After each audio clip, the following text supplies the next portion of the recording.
What's going on, people? Welcome to Throwdown Your Questions, episode 53. I'm your host, Tony Polanco, and tonight I'm joined by Emilio Lopez. 53, baby. Brett Murdoch. What's up, everybody? And Mr. Chris Seeley. Yo, everyone. Who we can't see tonight because he's playing Metal Gear. Yes, man. So we're just going to say he turned into a Dragon Quest character. Yes. Yes. Exactly. All right. Couple of things before we start. No one's overlays working tonight. Like, I'm like the only one who it does work for, so out of solidarity, I'm just not using it. So yeah, we're just random people tonight. Who the hell knows who we are? You know? I can say whatever the hell I want because you don't know who I am. Yeah, exactly. No one knows who you are, so we could be anybody tonight. I'm Tyler Durgan, I guess. And I guess I apologize for the nasaliness of my voice today because the fucking cold and shit. So deal with it. I thought you were doing a Fran Drescher impression. Oh yeah, Mr. Sheffield. Mr. Sheffield. Fun fact. You tweet this shit out. Fun fact. Fran Drescher actually comes from our neighborhood in Flushing, and our local pizza place has a little photo of her at the pizza place. Nice. Oh God. That's Valentino's, by the way. Cultural Yeah, question. the greatest. Yeah, what's up? Do those of you from New York dislike New Jerseyans more or less than the rest of the country? Probably more. We don't like people from New Jersey. Yeah, we don't like those That's people. the thing. Go back to Jersey. That's like a New York saying. Yeah. Yeah. Yeah, we don't want them here, and we don't want to go there. That place smells funny. Yeah, that's the immediate greeting if you're from New York and you meet someone from Jersey or you see someone from Jersey. It's like, go back to Jersey. Get out of here! And by the way, that whole thing about New Jersey smelling bad, that is not a myth we came up with because Brad and Rachel, when they drove through Jersey, they were like, this place smells funny. It is not a myth. It is true. Well, I mean, they have a bunch of refineries and shit over there, so of course that place smells.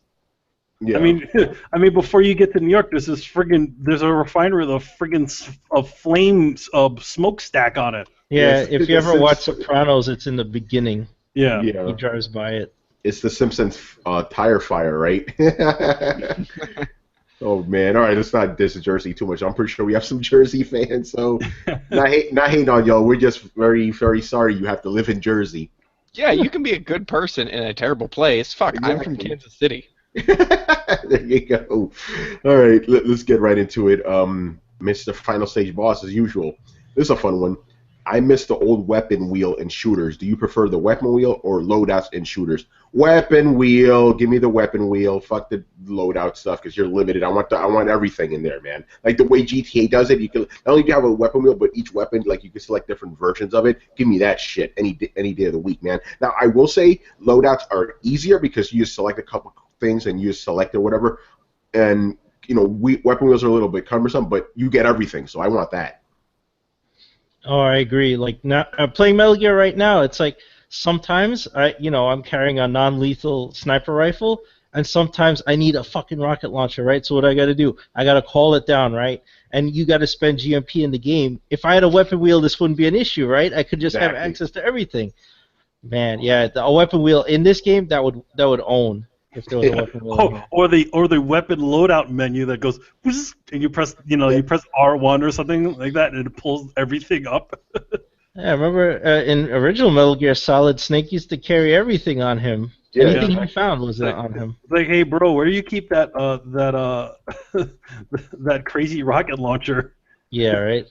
Yeah, now in this game they show I keep it in my pocket dimension. Exactly. The same pocket dimension the skulls use, but we won't get into that. But here's the funny thing though. Even in Metal Gear Solid 5, there is still a fair amount of goofiness with it because like you can have a shitload of weapons on you still.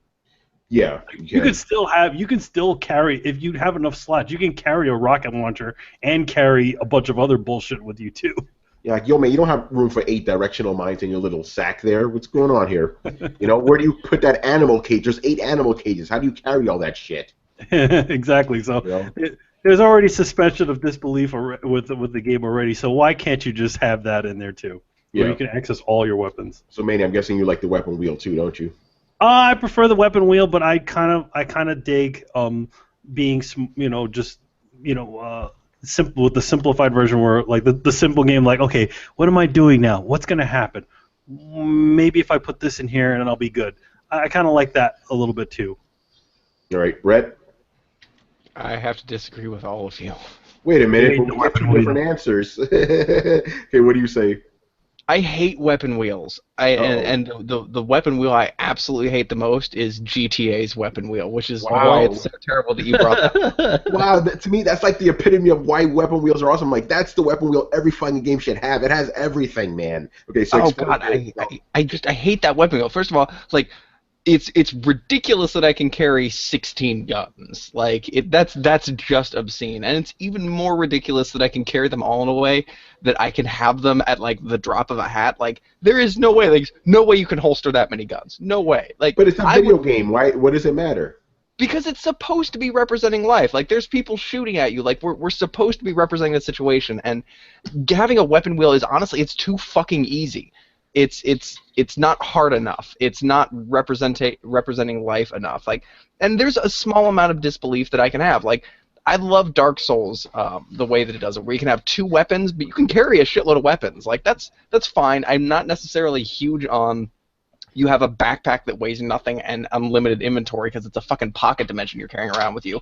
But that's fine. I'll deal with it. Just, you have a pistol and you have a shotgun. If you're gonna have a sniper rifle, fucking sit down for a second to reach in your goddamn backpack to get it. I don't feel like that's asking too much or planning ahead too much. So I guess that's the way I personally like the way like Fallout has it, where if you're gonna carry around 30 different weapons, you're gonna carry around the weight on each of them. And if you're carrying too much, I hate that slow you down. Shit, I hated that so much. It's like, no, goddamn it. Don't weigh me down. I want to carry all my shit. Why should? But see, that's the thing. No, but like even Rambo can't carry that many weapons. But Rambo isn't a video game character, dude. It's a video game character in real life or a movie. There's different things. Exactly. So we're playing a game of telephone and becoming derivative of ourselves and drifting further away from the thing that we're trying to represent, which is no way good. But what are we trying to represent? Well, if it's a game of a guy shooting people, we're trying to represent what it's like being a guy and shooting people.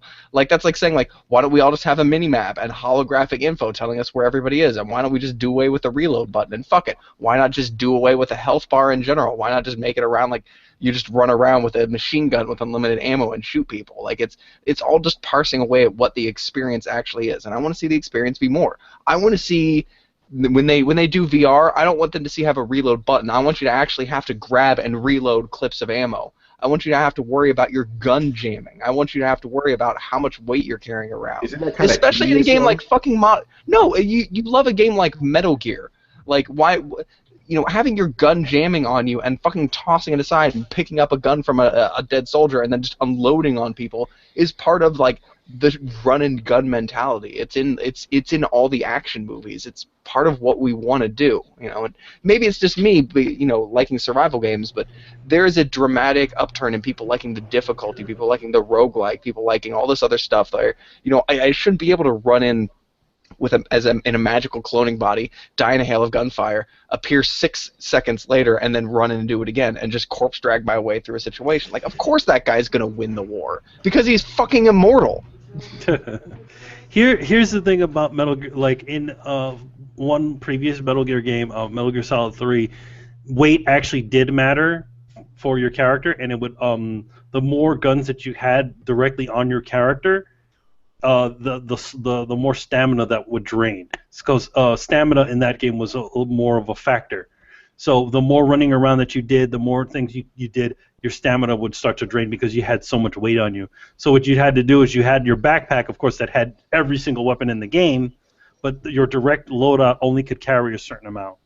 Yeah, and I think that's why in the new Metal Gear. Yeah, I think that's why in the new Metal Gear, like the more shit you have on you, because I used to go out with everything on me. Like, it cost a lot. Yeah, it costs a lot. So it's like now I got to bring the cheap versions of weapons. It's like, come on, man, you're taking the fun away from it. And by the way, if there was a game out there that had my gun jam, I will fucking piss on it. No, don't do that. Okay, but see, look at it this way.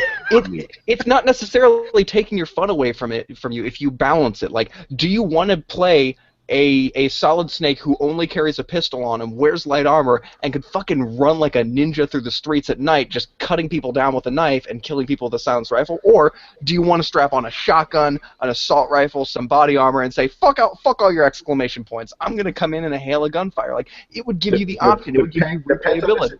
Depends on the situation, dude. There's some instances in this game where I'm like, okay, armor up, I'm going to get into a crazy-ass battle. And there's other instances like, okay, I only got to take out one dude, light as possible, go in without anybody seeing me. Depends on the situation. But see, and that's the thing. Worrying about your encumbrance and tying that to how fast you can move wouldn't necessarily be giving you less choice. It would be having you make a choice about what kind of Solid Snake you want to build. Like, choice is all about not being able to make one decision. So we can sit here and get philosophical all day about it, but if you give everybody everything and make everything easy, I feel like it waters down the experience. So bringing this back to the weapon wheel, choose 2 fucking guns from your weapon crate and go in. If you want to be a fast melee guy, grab a shotgun and a knife. If you want to be a sniper, grab a pistol and a sniper rifle and fucking plan ahead. And then if you get yourself into a bad situation, then get back to a point where you can reach into your backpack or get back to your weapons cache, and that becomes part of the game. Yeah, I guess we're not going to agree on this one. I have to agree. I mean, yeah, you don't need to agree. Here's the thing: is like I think it also depends on kind of what game you're looking for. Like, if you're looking for more of an arcadey type of experience, yeah, you'd want to have every single game, every single weapon as possible, because it's not, it's not about the survival aspect of that, Yeah, that game. I was going to say. Yeah. Especially with a game. The thing is with GTA though, this is a game where I could literally walk down like the street with a rocket launcher on my back, past the cop, like, hey, how you doing? Like, there's already no realism there to begin with, so why not have a weapon wheel and stuff, Well, and that's why, because when I don't want you guys to get the wrong impression. When I say you have to agree, I'm not saying about my previous statements. What I'm saying is you have to agree that GTA is the most forgiving example of just about any video game. For Christ's sake, nobody cares if you walk around with a bazooka strapped to your shoulder. The thing has fucking auto-aim, for Christ's sake. You don't even have to aim your goddamn gun, so of course it's going to let you have a weapon wheel in which you can not only have every gun, but 3 different variants of guns. But that's an extreme example. GTA it has a play style of, and people are going to hate me for saying this, an extremely casual play style. You don't have to work hard to play Resident Evil. Now, you have to work hard to get really good at it. I'll admit that, because there are people who just wipe the goddamn floor with me. And they're Resident Evil? What? Why did you throw Resident Evil in there? Sorry, GTA. Okay. I was distracted by Rachel throwing things at me. Okay. Resident Evil. Yeah. Well, I mean, it's it's GTA. Let's just be honest. It is a casual game, Wait, sorry to interject. Would you say she, at that point, was your Resident Evil? Yes. Yes. All right. We have a canned sound effect of this. For Christ's sake, get up on it, people. All right, let's move on to the next one. I like how we presented both sides of the argument, too. Very good stuff. All right, next. This one's going to cost us some shit. Now, why do people think a 10 out of 10 review score means a game is perfect? Here's my logic, because it's 10 out of 10. That means perfection, doesn't it? Like, with me personally, I would never give a game a 10 out of 10 because no game could ever reach that. There's always going to be a little hitch, a little glitch here and there. It'll never reach perfection. So I'll never give a game a 10 out of 10 because nothing will reach that level of perfection. Maybe I'm being unfair, but that's the way I see it. Like, even with certain things, like, I won't give... Like, there's very few things I would give something a 10 out of 10. Like, maybe a movie I could give a 10 out of 10 to because it's just a movie. It's never going to change. But again, there's so many little variables and stuff that could kind of change things. Let me ask you this, Tony. If a 10 out of 10 isn't a perfect game, then what is a perfect game? I don't think. I think a perfect game. I think a perfect game is a hypothetical, and I think it really is at this point. It's like it's theoretically possible, but it hasn't been done yet. I think that's what a perfect game is. What do you say? I think we should just get rid of scores. Yeah, you know what? That's the underlying thing. Get rid of scores. Scores are stupid. Get rid of fucking scores. Yeah, that's the underlying thing. But let's just go with the actual question here. Oh yeah, no, there's no perfect game. I think if you're talking 10 out of 10, then everything better be fucking top notch. Everything. I mean, there better not be a fucking like bug. I better not even see like the a pop in, you know? Yeah, nothing. Yeah, nothing. Like, so I kind of agree with Tony. I think the 10 out of 10 is a myth. And when they give when sites give games like, oh, this is a perfect game, it's like, really, man, really? Because I'm pretty sure, like, I'm playing Metal Gear and it's gotten plenty of people like, oh, 10 out of 10. I'm like, we don't even have online, and I get knocked off the server like half the time I turn on this game. Some shit is like, oh, disconnected from server or something. I'm like, that. That's And broken. this gets into nitpicking mode, but here's one reason I can't give that game a 10 out of 10. Okay, I'm running around, right? I'm holding the action button to go over rocks. There's a rock that looks like I could clearly go over, and he can't. I'm like, okay, come on, that's not a perfect game. Snake should be able to climb over that shit, you know? Yeah. And how many times does he get confused? If you're between like cover and you want to climb up, or there's a fence behind you, half the time he climbs over the fence behind him, and I'm hanging off of it. I'm like, oh shit, I'm just a giant target. It's like, it's not perfect. The context has problems. There was the huge bug with quiet in certain missions where you couldn't complete the mission if you brought her along. It's like, the game has problems. Like, it's not perfect. It's like, it's really good. Yeah, but it's not perfect. Like 10 out of 10 should be like, man, we cannot find a flaw in this game. Like every piece of it is amazing, and like there's even a glitch to talk about. Like that's 10 out of 10, and that's almost unattainable nowadays with the release schedules and stuff. You're always gonna find problems. You're always gonna be like, I hate the way this works. Like we just had that long discussion about weapon wheels versus loadouts. Like if you're saying like, oh, loadouts suck, like then you're not that's not a 10 out of 10 game to you. That's a good point. Exactly. What if a game has something in it you may like the entire game, but then, oh man, I don't like that one thing. No. So yeah, no game could ever attain an actual 10 out of 10. I know, playing devil's advocate, I know people say, hey, the game is almost a perfect game, so it's a 10 out of 10. Charles, he says that all the time. Him and I, if you saw on Twitter 2 weeks ago, we got into a big debate about that. I'm sorry, Tony. Like that's. I'm just gonna say that sounds like a dumb remark to me. That's like saying, if you're like, this souffle is a 10 out of 10, and somebody's like, it can't be a 10 out of 10 because I don't like souffle. Well, that's just beside the fucking point then. Like, you're not taking into account the thing that we're judging. Like, and I'm not saying that you can give a video game 10 out of 10, but if you're only gauging a game out of 10 points, sure, it can get a fucking 10, and that's not an inherent fault. Like, that's just us using a broken system to rate games right now. And if we actually that's the underlying problem. We use scores to review games, but dude, I don't think that it's using scores though. But so you honestly tell me, even Fallout, okay. Actually, Brett, what is your favorite game? What game would you actually give a 10 out of 10? And can you actually tell me honestly that the game is completely flawless? No. And if I had to give one, it would be Bloodborne. But when you're dealing with a system as limited as 1 through 10, you have to do some rounding. So yeah, Bloodborne would get well above a 9.5, so I would have to give it a 10. Yeah, but I mean, even Bloodborne has some things you didn't exactly like. Well, yeah, but see, that's like the whole online aspect is fucked up. The way you can match, pair up with your friends and stuff, it's fucking ass backwards. You can't. Yeah, but see, the thing is, I disagree though. It's not review scores that are the problem. It's the way that we do review scores. If we had done this off of a series of categorized numbers totaling up to say like 100, every facet of the game gets a 1 out of 10 score, and then gets that total up to a score of 100. If you actually review games like that, no game would ever get 100 because it would be impossible for it to get a perfect score on every single count, on gameplay, on sound design, on level design, on multiplayer, online. And if you broke down all of its components and judged them independently, you would always end up with, even the best games would have a score of the high 90s. And I feel like that is what would honestly reflect real life more. If it's not that there's a system that's broken, so we have to throw it out. It's how do we change the system so that we get something that represents real life a little bit more. And I think that's how it would be. And I think that you can't even score a game just randomly on a scale of 1 to 100, because even though that's more detailed, it's not giving you the information you need. I miss the days where if somebody's going to give a score, they give a score for sound design, they give a score for level design, they give a score for multiplayer, and then when that's all done, they total it up. And so you can be like, oh man, this game has like perfect controls. It got a 10 out of 10 on controls, like Devil May Cry. But its story gets a 7 out of 10, because let's be honest, some Devil May Cries are lacking in story. So you may fucking love Devil May Cry, and it may have the most amazing sound design you've ever seen, the most amazing combat you've ever seen.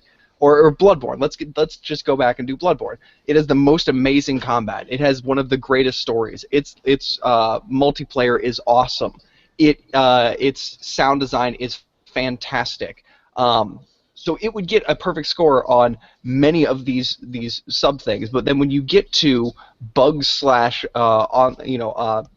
mechanics, it would probably get a 7 out of 10. So if I tallied the score all the way up, yeah, Bloodborne would probably get a 97 or a 96, somewhere along those lines. And I think that would accurately depict how I feel about video games. So I don't think it's the problem that it's a score. It's just that it's a limited score in which you kind of have to do some fucking rounding.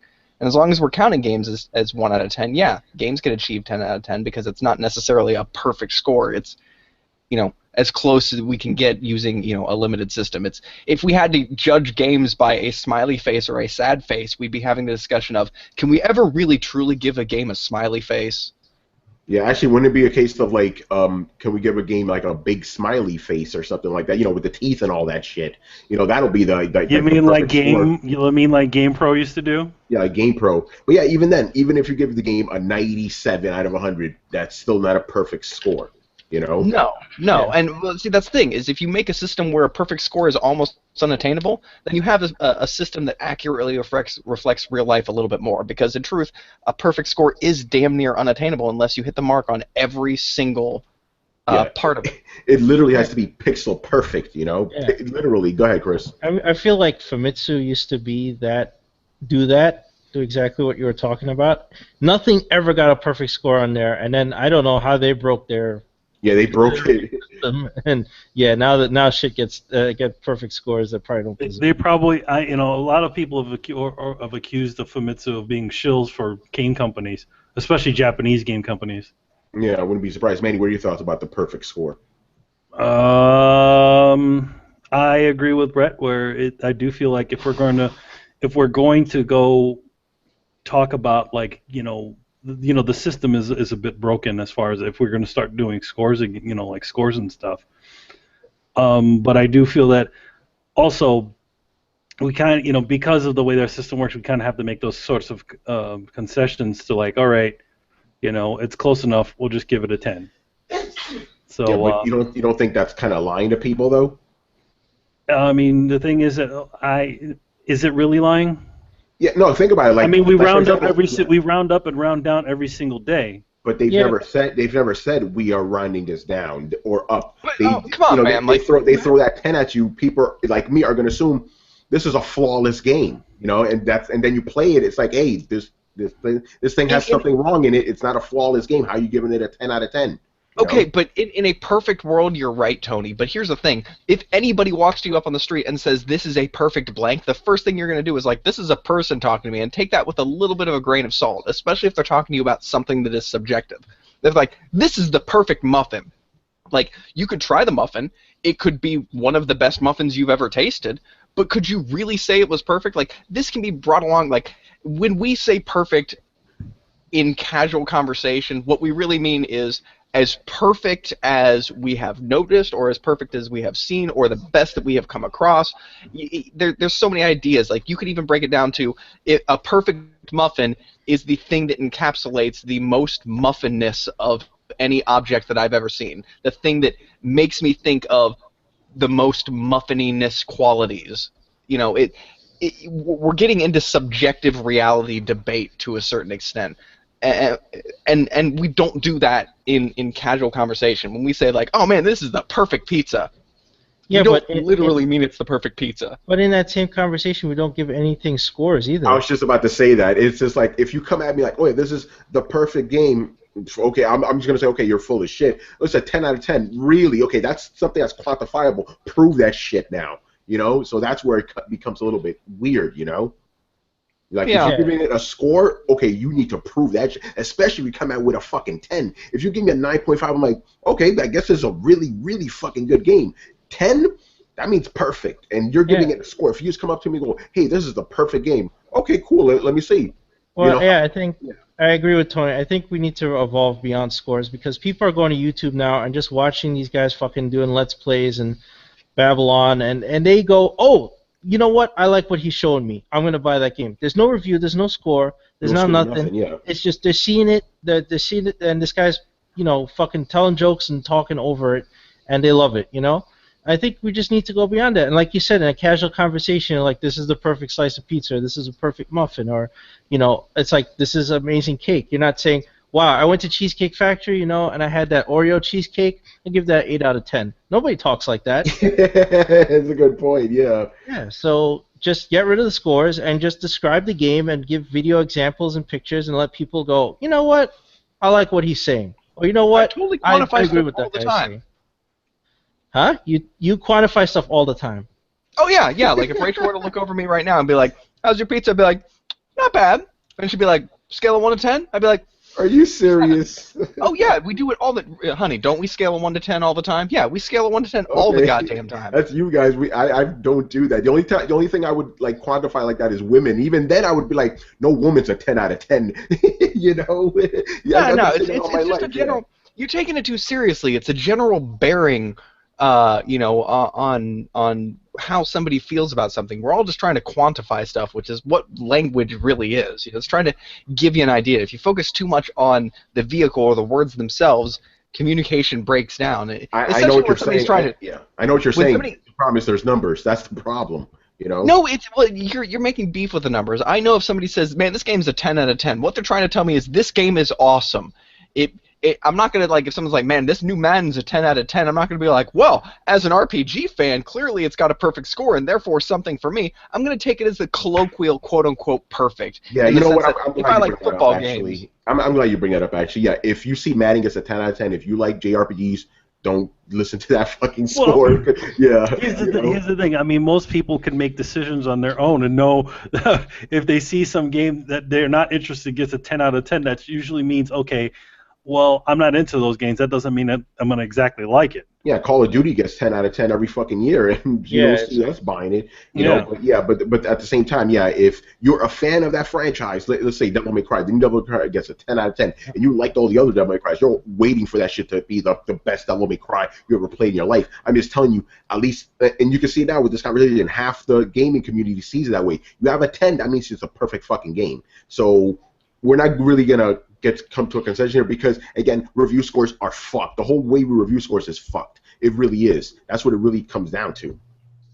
I think that's just people being too seriously. That's like if you go to a fucking little mom and pop diner and you see a sign that says, Nebraska's best pie. There's gonna be that one jackass at the table who's like, Nebraska's best pie? Like, really? Did you go to a fair or something? Do you have a ribbon or a certificate? Or are you just saying it's Nebraska's best pie? And the other three people in the booth are like, dude, shut the fuck up. It's probably just really good pie. You know what? No. 10 pie. That's the difference. Here's the difference. If it'll be like perfect score pie, like if it's like 10 out of 10 pie. Exactly. Oh shit! Yeah. So if you sat down in a diner and you saw a case of pie, right, and it had a newspaper clipping that had, so and so's blueberry pie, 5 out of 5 stars, you would try that pie and be like, I'm not really sure if this is 5-star pie, because 5-star pie would really represent that it is a perfect fucking pie, because you can't get better pie than that. So it's a little dry. I mean, don't get me wrong, this is one of the best pies I've ever had, but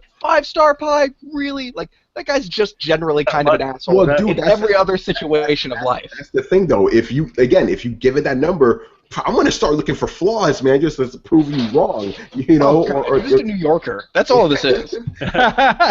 He's a New Yorker, too, and he agrees with you. What are you talking about, man? Yeah, well, I'm a New Yorker, and I agree with you, man. I guess the majority of New Yorkers, numbers are absolutes, man. They better be perfect. Tip 5 out of, if you come with me, okay, perfect score, you got something to prove now, and I'm gonna do my best to find. If I find a little flaw, that's not a fucking perfect score. I'm sorry. The other thing is that, when we're talking scores, you probably want to look at multiple sources too. Yeah, obviously. To get different opinions on the same thing. Like if I ever make a decision off of a score, I usually look at multiple reviews. Or you look at like Metacritic, right? I don't even look at I won't look at the scores, but I'll probably look at multiple reviews in general to kind of. Yeah, but then you agree that we shouldn't have scores then, because if you're just looking at a review and not the score.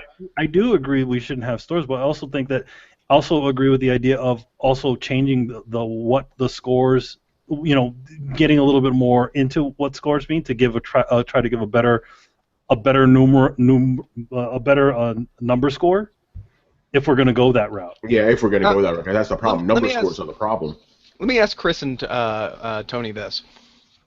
If Yeah, somebody gives a score of like, man, this CD is 10 out of 10, like, you do realize that they are an independent, functioning human being who have different wants and needs than you, and their analysis of this thing is based on whether or not it hits that keynote. So you may have the same pizza that I have, and I may say it's perfect, and you may say it's not perfect, just because we're looking for different things in a pizza. But that doesn't necessarily make either of us wrong. I'm sorry, but again, if you give it a perfect score, you're opening up to criticism, dude. So basically, all you're saying is that it is subjectively and humanly impossible in the real and natural world for anything to be mathematically perfect, and therefore nobody should ever be able to rate something out of the full possible increment that it could be rated out of. If you're rating out of horses, if you're rating out of 3 horses, nothing should ever get 3 horses, is what I'm hearing from you. Basically, yeah. I mean, you can use the full score if you want, but if you're going to give someone a full score, I'm going to call you full of shit, and I'm going to need proof. That's where I'm coming from, Well, and as nothing is mathematically possible to be perfect, there could be a single atom of fly shit in that perfect pie. What you were basically saying is that perfect is an unattainable ideal which should never be said to be achieved. Yeah, well, it depends on the criteria. Yeah, exactly. So this is all subjective. Like, we're not talking about atoms and stuff. Nobody can go analyze. It's not Star Trek. I can't analyze the piece of pie and go, hey, you know what? I found like 5 microns of horse shit in this pie. So it's not perfect. On a quantum level, this is not a perfect pie. We're not getting to that kind of minutia. I'm not going to go, hey, you know what, Konami, can you send me the source code of Metal Gear? I'm going to go through it myself and judge you based on how you coded it. Like, no, we're not going to get that detailed. You set the criteria for whatever. If I say I'm judging a game out of 10 on sound, music, controls, acting, controls, graphics, and that stuff, and then from there make a final score, the odds are like there's going to be something that drops a point because like, oh, the music's not banging, or the sound sucks, the voice acting sucks, whatever, or this is awesome but this is not quite as good as it could be. There's always something, right? You're not going to get a 10. Exactly. And as you build up criteria, it's more likely that the score is going to fall off, right? And then you're never going to attain a perfect score. Especially if you're judging things out of 100, then you could just lose 1 point on something, right? You're 99, you're not there. You're close, but you're not there. I agree with that. My point was, like, since nothing can ever actually attain that 10 out of 10 score, while that's reasonable, I don't know if it's truly good communication. Like, it doesn't make it easier for us to communicate with each other, and that's where the basis of all language tends to go. Yeah, but that's a problem. But the language of math is in absolutes. Like, if you want to say a game is awesome, that's fine. Say it's awesome. Say, I like A, B, C, D, and E, and this game is awesome, and I think it's worth your money. But a game isn't math. But a review isn't math. No, it is math. When you have numbers, yes. That's a number. That's math, dude. That's math. If you make a scale, that's math. Anytime you include numbers in any kind of communication, then you're putting math in it. If you make a scale and you're calculating based on criteria, that's math. Right? And then the math has to add up. Numbers have to add up. 2 + 2 = 4 in every reality. It doesn't matter. Okay, so what if we rated them by a letter grade? Would it still be math? It's a scale. It's a scale, but it depends. Like, if you're gonna go with some weird alphabet, like Metal Gear, if you're gonna be like a game S++, like, and that's over A++, you could just go crazy with letters, If you set your cap right, in whatever it is, like, that's perfect. It's still perfect. Yeah. See, I like the way math we did it. Math has letters too. I like the way we did it back on Cool Stuff, the blog. Me, Chris, and Manny. Like, it was like 5 words. 5 words. It was like terrible, mediocre, awesome, shit like that. I'm like, okay, that doesn't mean a game is perfect. It's just this game is awesome. No numbers involved. That way you don't have that kind of criticism being thrown at you. Because again, if you have math, that's quantifiable. That's something that's in stone. You can't change that. If you give me a 10 out of 10, that means it's fucking perfect. And I haven't seen. Does it mean it's? Yeah. Does it mean it's perfect, or does it mean it's as good as you can realistically expect a video game to get? It could be as realistic. It could be as good as it could get, but it's not perfect. That's what I'm trying to say. Well, but who says that 10 out of 10 means perfect, and it doesn't technically mean To most people, a 10 out of 10 means perfect. Exactly. Why does 10 out of 10 mean perfect? Because it's 10 out of 10. That means there's no not 99, not 9, whatever. 10. What's perfect. the point of having a scale if the scale never actually gets to work? Like, nothing will ever get a 10 out of 10 in your scale, Tony. That's like nothing's ever going to be perfect. In your theory, it sounds like the word perfect should be abolished from the human language because nothing can ever actually, in fact, be perfect. Going back to what I said before, perfect is a theoretical possibility. We haven't invented light speed yet, right? Warp travel, but it's theoretically possible. So just like perfect is theoretically possible. So you got to have it in there, but at the same time, we're not going to attain it. But it's still possible. Okay, but that's my point is, when we talk about the word perfect, there's two kinds of perfect. There's mathematically perfect, and then there's the kind of perfect that everybody uses. We'll call it the colloquial perfect, right? It's the perfect that you say when you mean it's a perfect day, or they're a perfect angel, or I'm having a perfect time, or this is the perfect pizza. Well, it's the shit that we say over and over again. We don't literally mean these things are mathematically perfect. You're adding numbers. We're going in a circle now. You keep adding numbers. So if you go, hey, this day was perfect. 8 out of 10. I'm like, how the fuck is it perfect? You just gave it an 8 out of 10. But you're saying it doesn't count because if you put math in a scale, it's inherently math. But I'm telling you, math cannot be used to judge subjective reasoning. But it is. It cannot be, and that overrides the fact that it's. Have you never read a video game magazine? Have you never seen them give review scores to games? They do it all the time. Exactly, and a review score is an inherently subjective opinion, which therefore cannot be associated with math. You cannot, in my opinion, minus your opinion. No, they don't put math in there. They put a scale. They put a scale from good to bad. Math, the number on it doesn't make it math. But it does. I see numbers. You average it. Yeah. So yes, it makes it technically math. But this is the thing that I'm talking about. We don't live in a technical world. We live in a world where we all take assumptions to know what everybody means. If everybody took everybody perfectly literally all the time, society would fucking collapse. There's a certain amount that we agree on. I understand what you mean, and we're not going to pick it apart. And then there are guys like Tony who are going to sit there and fucking pick it apart for no reason. Because you gave it a fucking number. That's why I'm picking it apart. That's what we're saying. Tony wouldn't pick it apart if there wasn't numbers in it. If you just said, "Hey, this is a fucking perfect game," and left it at that. Yeah, and you say colloquial, you cannot use colloquial terms and math in the same thing. Exactly. Okay, so give me a world in which we can live where I can get a general idea on how you feel about something on a scale of blank from a scale of blank without having to involve the idea of mathematically perfect. I know you guys don't understand it, but the way that you're saying is I should never be able to look at Rachel and be like, scale of 1 to 10, because that's apparently just fucking absurd. Some people want things quantified, and you should be able to quantify math. Yes.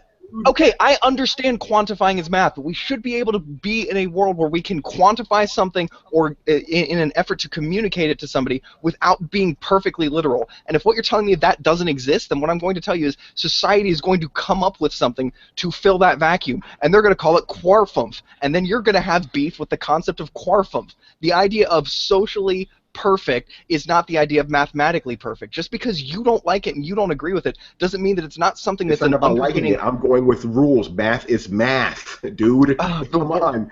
Society doesn't run off math, Tony. We'll tell the game reviewers to stop putting fucking review scores and stop giving games 10 out of 10, because if they do, I'm going to fucking pick it apart. It's as simple as that. Okay, but if they stop, I'm going to be pissed about it because they're not quantifying their opinion. They're just giving me a goddamn letter about how they feel without telling me how much they feel about certain things. I'm sorry, but I don't like the kind of reviews where they don't give a number. You just fucking sit there and go off on a video game for 20 seconds or for 20 minutes, and then I don't know, you're like, oh man, the sound design was amazing. Well, okay, but how much does the sound design actually fucking matter to you? I don't fucking know. You don't quantify it anywhere. But that's where the guy has to actually explain it in words. If you explain it well enough, you don't need a number. If you describe it but if you describe it and give an example for the person themselves to judge, like if I go to a review and the guy said, "Hey, this sounds amazing. Listen to this," and he puts on a clip and you get to experience it and you judge for yourself, then why do you need a number? You go, "Hey, I agree with that. You know what? That sounds pretty impressive to me. I'm going to agree with what he said." You know? Because I like to. and that should be a good enough reason. All right. Well, I'm Okay. just telling you right now. If you again, this is it's split down to half, just like in the show. If you're gonna throw that number, there's gonna be half people going, "Oh yeah, 10 out of Yeah. 10, really, I have really." the same problem. Yeah, if I see 10 out of 10, I'm like, yo, but this shit is broken over here. Or Yeah, this and my is wrong. response is, you know what they mean. Quit being a pain in the ass. No. I do No, know what no. you mean. They just said it right there. 10 out of 10. That's what they mean. That's what they Yes. mean. By the way, a little bit of insider baseball because I'm actually the guy that reviews scores and like reviews game. Like I look over all the review scores. Anytime somebody is giving a 10 out of 10, I set them aside. Like, do you mean this? Do you actually mean this? And I'll give you an example. Witcher. I asked Nash because he wanted to give 100 out of 100. I'm like, 100 out of 100, dude, really? And he's like, I'm like, did the game have any flaws in it? And he gave me a list of flaws. I'm like, dock that shit. That's not 100. And Stephanie, she flat out said, this is a perfect game to me. It's 10 out of 10 to me. I'm like, okay. She said no flaws. Okay, fine, 100. She got a lot of flack for that, by the way. But no. I'm sorry. If you have 10 out of 10, 100 out of 100, you're going to open yourself up to that scrutiny. That's what I'm trying to say. You are opening yourself up to that scrutiny. If you already said this game is awesome, then you don't open yourself up to that. That's why I'm just gonna give it 9.5 out of 9.5 out of 100 because I let you know, hey, this is as good as it's gonna get for him because, like you said, that is subjective because I have to use these fucking numbers. But I can't honestly give a game a 10 out of 10 if there's shit that's fucked up in it. That's what I'm trying to say. Like when you involve numbers, you're putting it in math. I know, Brett, you're trying to. Brett, by the way, I understand exactly what you're saying. No one speaks like that. But when you throw a number in there, it changes the entire thing, dude. It changes the If entire you're not thing. dealing with subjective reality, like here, is there like take art for instance, right? Any piece of art cannot be perfect because it is made by a human, right? It's going to have a small imperfection here and it's going to be a small imperfection here. But that is what makes art. That is part of the part and parcel that is the package fucking deal of an art piece. When you buy a piece, like even fucking Manny's pieces, polished as they are, I guarantee you if you gave me 100 years in a magnifying glass, I could find something wrong with just about any picture. But that Yeah, doesn't mean that it's I can tell you what's wrong with every single one of my pictures. Exactly. Yeah, but that doesn't. Exactly. Any artist can tell you what's wrong Right. with their stuff. But No. Brett, let me ask you, any art review uses numbers? That's a good point. It- They describe the art. yeah, book reviews, movie reviews. Yeah, those are book and movie reviews. Like you're talking those about are art. paintings. Like no, but there's art critics, right? And they write big big articles in New Yorker and all sorts of magazines. Do they use numbers?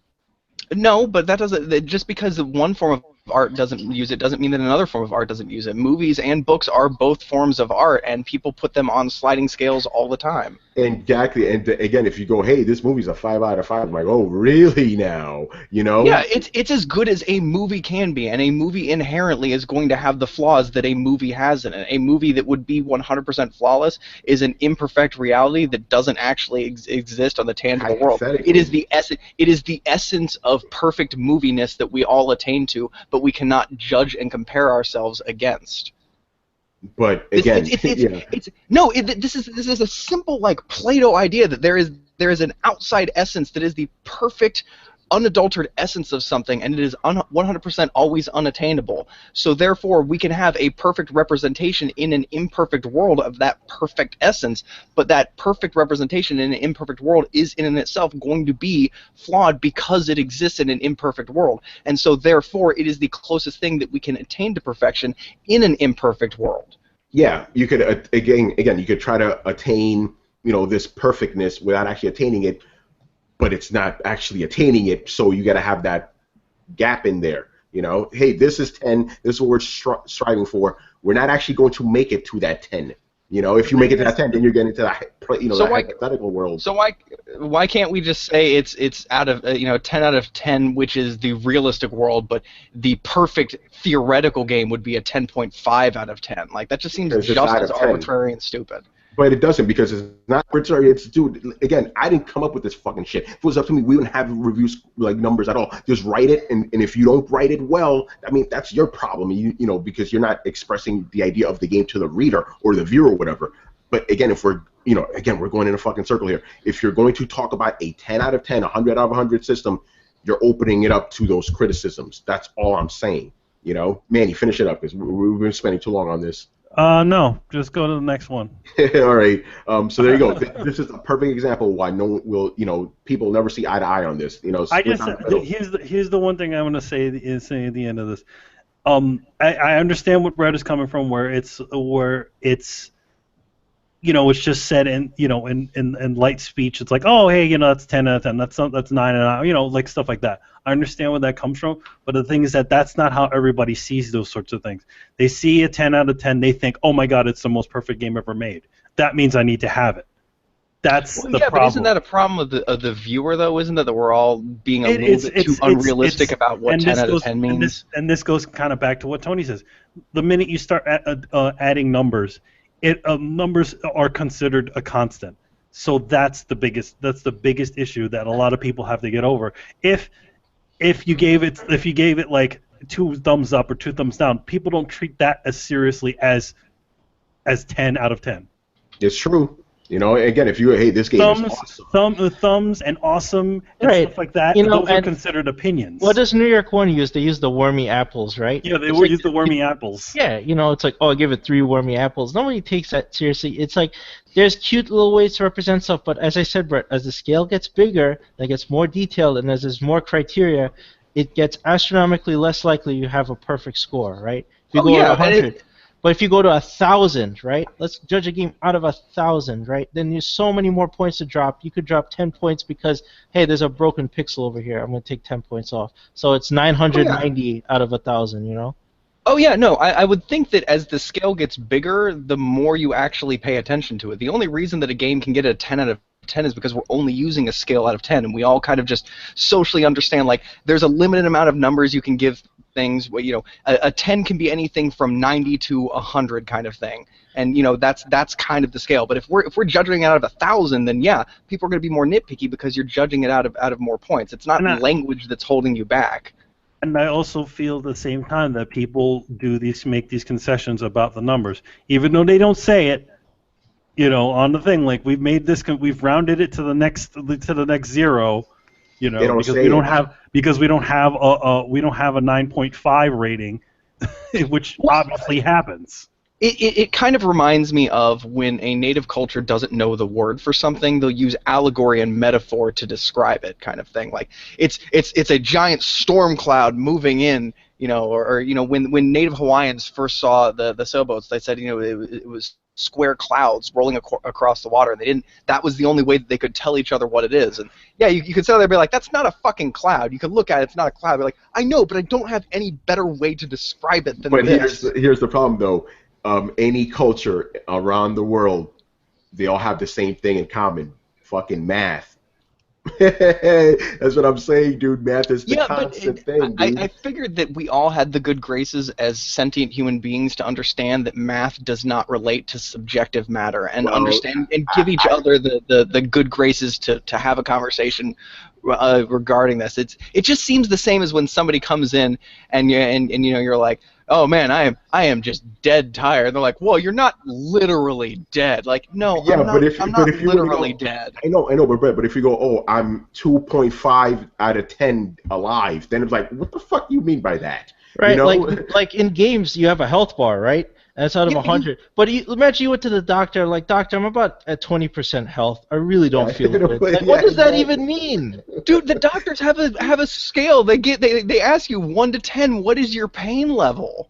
Yeah, but that's pain level. I don't say my overall health is 20%. Yeah, but if I say I'm at a 10 out of 10 pain, they're not like, are you literally at the most amount of pain a human being can seriously feel? Like, I don't think you're really at a 10 out of 10 pain. Like, you're trying to make a point over something subjective.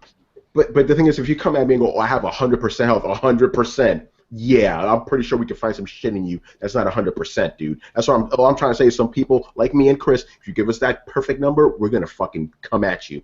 Well, yeah, the more detail you get. But the assumption that you make is that nobody in the real world acts like this, and I guess that's where a little bit of the defense comes from. Like, Rachel and I quantify things like this all the time. It helps with communication. I ask my clients how they're feeling on a scale of 1 to 10, how much they like something on a scale of 1 to 10. And sometimes they'll be like, that's a 10 out of 10, and that doesn't necessarily necessarily mean that there's nothing in that tattoo that may need change. That just means that they are about as happy as they could conceivably be with said tattoo. By the way, dude, see, in that instance, I would go, yeah, 10 out of 10, because I don't want to sound like an asshole to the guy who just put fucking ink on me. This is before the ink even happens. This is like when we're talking about design. I'd be like, they're like, yeah, I'm happy with that. You know, like, okay, scale of 1 to 10, and they'll be like, 9 out of 10. I'll be like, okay, what do you think could be better? And I use this because, you know, my trade is very talking with people, and I very much have to understand where people land on a scale in terms of subjective opinion about things. So yeah, I use this kind of thing all the time, and judging or criticizing things seems to be the most accurate way or the most accurate place to use a sliding scale kind of thing like that. So it's definitely used, and it's definitely appreciated. And I understand that some people don't like it, and some people think that it inherently dumbs down or oversimplifies something that's complicated. But having a bearing as to where somebody falls on a scale is super important socially. Yeah, but again, like I said, you know, again, you have that number in front of you, people are going to talk. That's all I'm saying.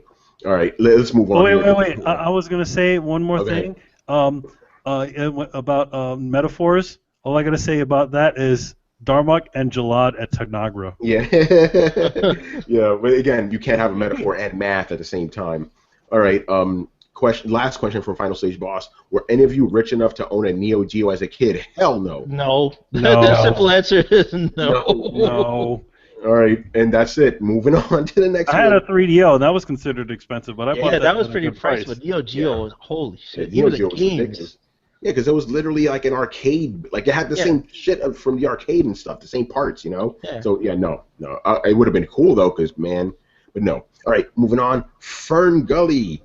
Right before he gets to his questions, he goes, Brett mentioned in one of the previous podcasts how he and several other gamers have an artistic side that some games appeal to. Nine times out of 10, that game is LOL 1080p 30 frames a second. We also have seen that many games that are 1080p 60 frames have had to be either an older game, a game that had to cut corners, downgrade graphics, or drop content altogether just to reach that, although having great gameplay. So the question is, using the existing petty console hardware currently available, if you could in 2.5 years time develop an exclusive game of your choice and money was not a concern, which would you choose for you and your team of developers to focus on as the end result? 1080p 30 frames or 1080p 60 frames?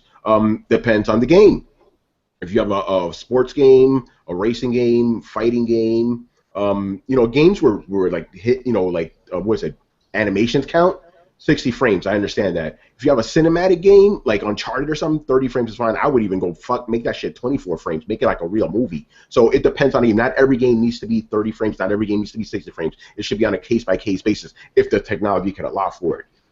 The thing about the question was the systems would have to be different because we're at the point where you can't make every game 60 frames unless they're like old or something, or a fucking racing game, you know. Or the other thing is that it also has to involve what kind of filters you're using on top of your game, because you remember when in order to add filters and stuff like that, sometimes the game has to be resampled. Yeah. And that usually causes lag. The faster your processor can reprocess those that footage and throw it back onto the screen, then you get a higher, you can get a higher frame rate, stuff like that. So like that's why they were saying during the development of the order, they were able to keep the game at a pretty decent frame rate, and still process it through the process it pretty quickly. Yeah. All right. What else you guys say? Chris, I'm looking at you. I think it's that's also a very subjective thing. It depends on the game. It depends what you're trying to make. I mean, if you're making some big story-heavy game, like if you have this big idea, like I'm gonna make this big RPG, and you could go up in the mountains, you could go up into space, and do all this stuff. Frame rate wouldn't really be a concern. It's like it's about the content. The heart is the story, and then you build out from there. If I'm just making like some dinky racing game, then yeah, it's like it's got to look nice. So then I'd worry about that stuff, right? There's not much else to it. All a racing game needs to do is just push cars. Right, yeah, so then I would want it as shiny and fast as possible, right? But yeah, I think if you're talking story, if you're talking deep, heavy gameplay and story, then frame rate should not be the concern over story. Yeah, It should be exactly. like, yeah, you shoot for making a great experience, and screw if it's like 30 or 60 frames. By the way, am I the only one that found Uncharted Collection really weird looking at 60 frames? Because I was looking at those Yeah, videos. it does look it makes the motion look a little bit odd. The problem, the because they also removed the motion blur on everything that used to be there too. That's always a big problem with me. It's like, okay, the motion blur is there because for a reason, to have a certain effect, and because real life has motion blurs, so why get rid the of only that? the only reason why you see motion blur is because you don't see in that speed. It's Yeah, moving exactly. faster. It's moving faster than the capture object can perceive. Yeah, So and that's if it's why supposed to be, in 24 frames a second movies you get blurs. But let's say you go at a higher frame rate, you can actually see more of the hand moving, stuff like that. like 48 frames a second and stuff. But yeah, I don't understand. It's like if your game's gonna be at 60 frames, that's fine. Metal Gear does say 60 frames, so you can still have motion blurs. They still have motion blurs. So motion blur, you got. I don't understand why you get rid of motion blurs. Never made sense to me. Brett, what do you say about all this? I mean, we've kind of been all over the place. I'm having trouble actually getting on track. We're answering his first question technically, right? Yeah, The first question is just basically what do you think is more important? Did the game be 1080p? Basically, is it more important for you to have a 30 frames a second game or a 60 frames a second game? That's the heart of the question. Okay, yeah, I didn't know if we were answering the heart of the question or the actual question. The heart of the question would be 1080p, 30 seconds per 30 frames per second, because this generation of consoles is fucking weak, and that's what you have to do. So sorry, that's the way that it is. If we're going to design a game for a console, it would be that, because it's not a fucking PC, and they didn't put enough goddamn specs into either console for me to be happy, and definitely not enough for them to have another 8-year goddamn lifespan. So fucking shape up. Although I will say, I found out something awesome today, and I'm not going to try and derail the conversation, but did you guys know that the PlayStation VR comes with a box that hooks into the PlayStation that helps augment it with additional processing power, from what I understand? As it should, by the way, because that needs to run at 120 frames a second. It needs that extra boost. Because here's the thing, and I'm going to go off on a rant. I don't give a fuck. Here's the thing. Again, I don't understand why you console guys are always bitching about this shit. Why isn't it 60 frames a second? Because the specs aren't there. We're just talking about math. Same thing. You can't do something if you don't have the means to do it. So if you want those 60 frames a second, you better buy a fucking gaming PC. I'm sorry. So the fact that or at least a good graphics card. Yeah, or a good graphics card. But the fact that now PlayStation VR is going to have this add-on because it needs it, because the fucking console can't hang. Let's just be honest. This goes for PlayStation. Yo, man, that's that secret sauce. You know what? It's brilliant, though. Like, we shouldn't be talking shit. It's brilliant. If you don't have the VR, you don't need to buy the extra equipment, right? Yeah. But if you do have the VR, like, this is the most brilliant thing since, like this is like when Sega had the modular system. Like, this is the return of modular system.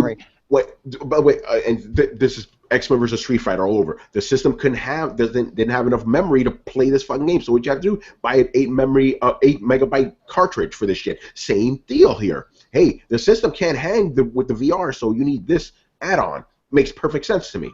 And that's great. Let the people who want to, and like that's the thing, if you want to play that Street Fighter, go buy the card. There are people who are like, fuck yeah, I'll do this all day long. I bought everything I could attach to my Sega Genesis. Even like the 32X, yeah, I could only play like 3 games on it, but fuck yeah, those games looked amazing. Let those people do that instead of doing what Microsoft did and went, no, you're getting it anyway. Like, no, like, why not let gamers do a la carte? Like, that's what makes PC work so well, is some people can be like, I don't want to put a bunch of money into my PC so I can play these games, or I can play bigger games. And it makes a really thriving market. It's a weird kind of market where a game like Crysis cannot do that well because only 10% of people can actually play the game. Yeah, exactly. All right, so I guess we answered the question more or less. Well, right? I mean, I didn't officially answer, but I would say I would go with the 30 frame deal, 30 frame 1080p. Yeah, there you go. All right, moving on here. Next question by Mr. Ferngully. This is a funny one. If the Co-op podcast crew did a versus against the Throwdown crew, who would be the last 2 standing, and who would emerge victorious after the final battle? Gary actually said like he would take both sides, so he would be the last man standing.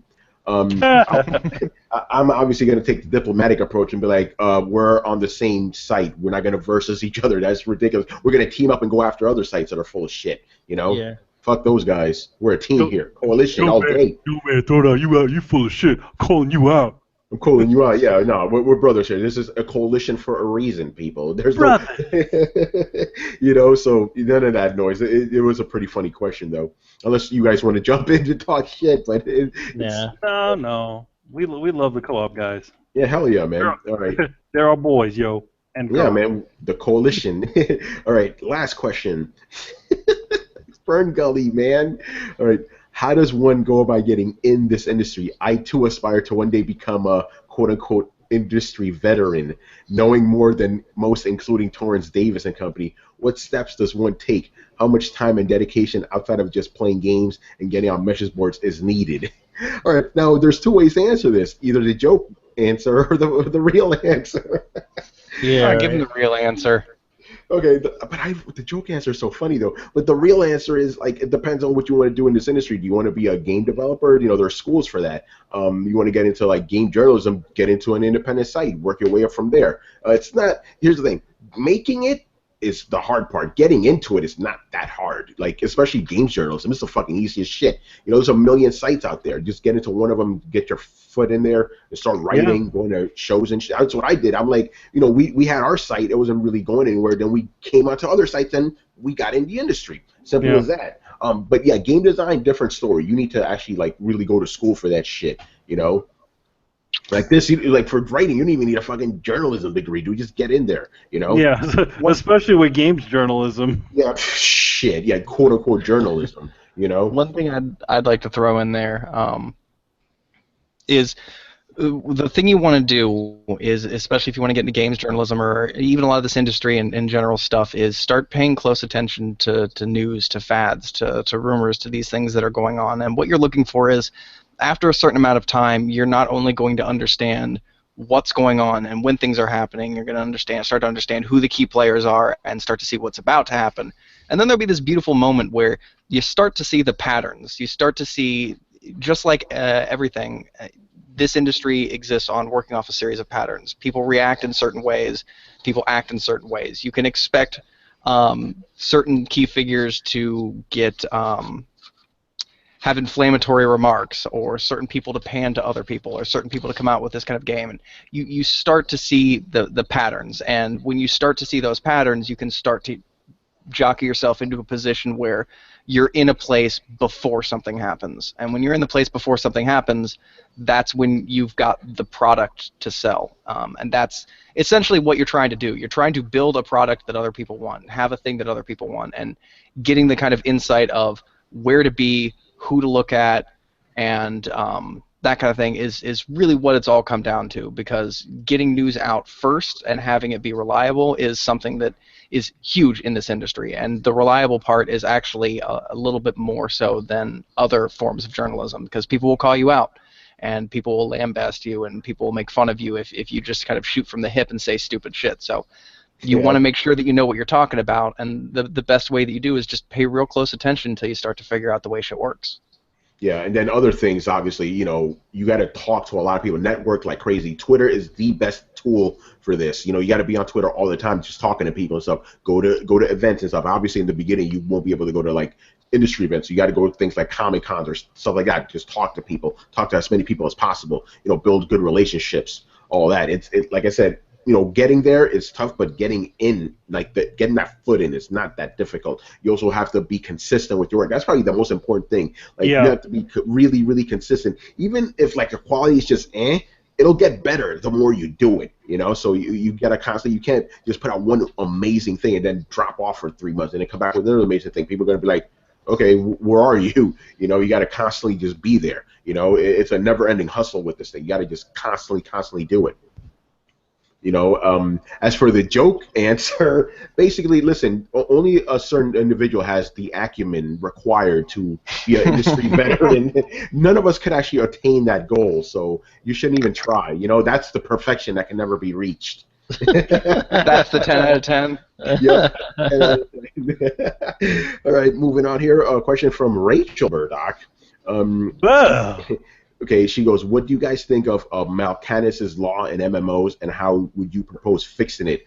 Basically, the Brett, you could probably help me out with this. The long and short version of it is like it's all about how they change mechanics in MMOs, for new players, and then kind of fuck over the older players. Like, how do you fix? No, it's the opposite. It Okay. is that any given mechanic in a MMO setting inherently benefits the older established player base, to the exclusion of the new player base, and this can basically be summed up in, if I make a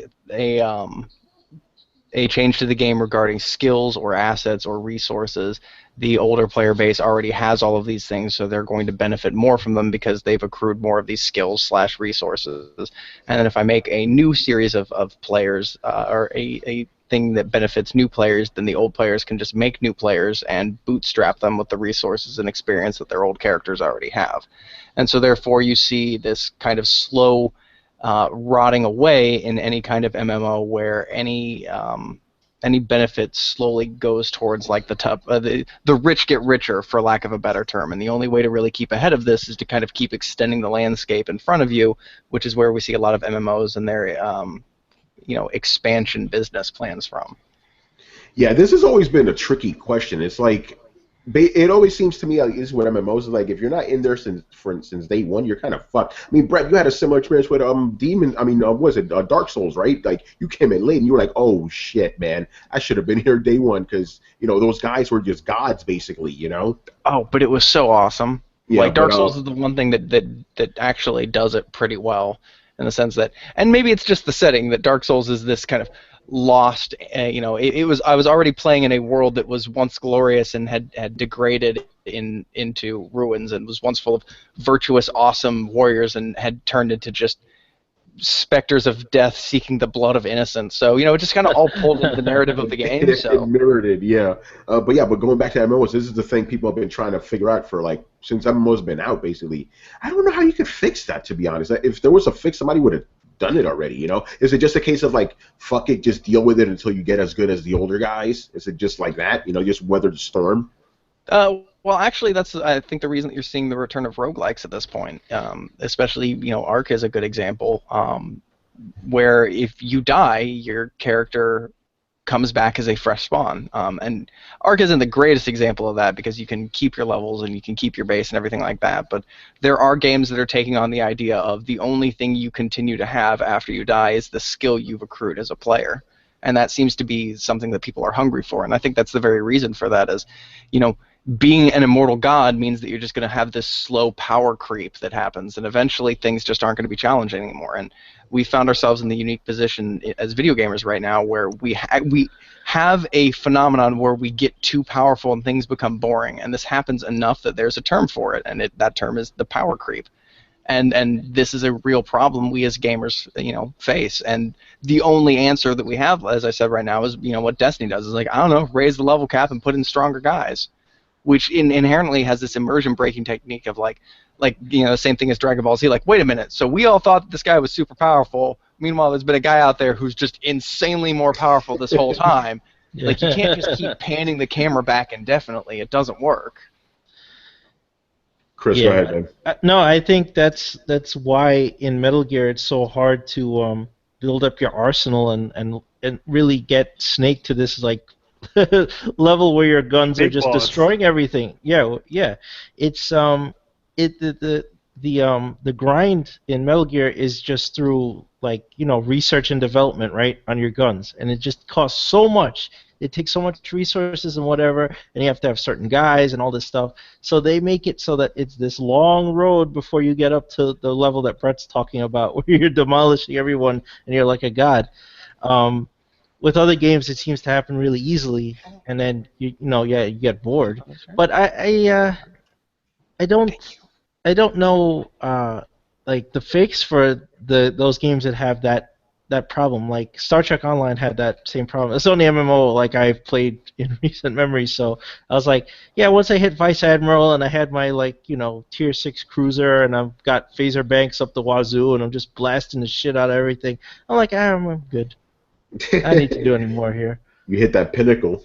Yeah, hit that pinnacle. And then they did this. They did exactly what Brett said. They raised the level cap, put harder enemies. Hey, we're going to introduce the Borg. Oh, you're bored with the Borg? Okay, well, the Iconians come back, and they're stronger than the Borg. They're stronger than everyone. What are you going to do about that? I don't know. I'm going to hit Admiral, put more phaser banks on my ship, and blast the shit out of them. You know, the ironic thing is, every sequel, like a Mass Effect sequel, like, how does it always start? Oh, you've somehow been rendered powerless and half your shit is gone. Yeah. Like, we know to continue a narrative at some point you have to take a loss, and it's the ups and downs that make for an intriguing story. But for some reason, we never actually follow that in these games where you're the one piloting the narrative. Yeah, so it's they always reset, you know. It's like, wait, but I built all this shit like in the last game. Nope, you don't have it anymore. Well, if it was an MMO, that people would friggin' throw their computer through a window. Yeah, if I found out that my ships were gone, like, hey, Starbase got destroyed, and you now have a shuttlecraft. You gotta start over, buddy. I'd be like, bye.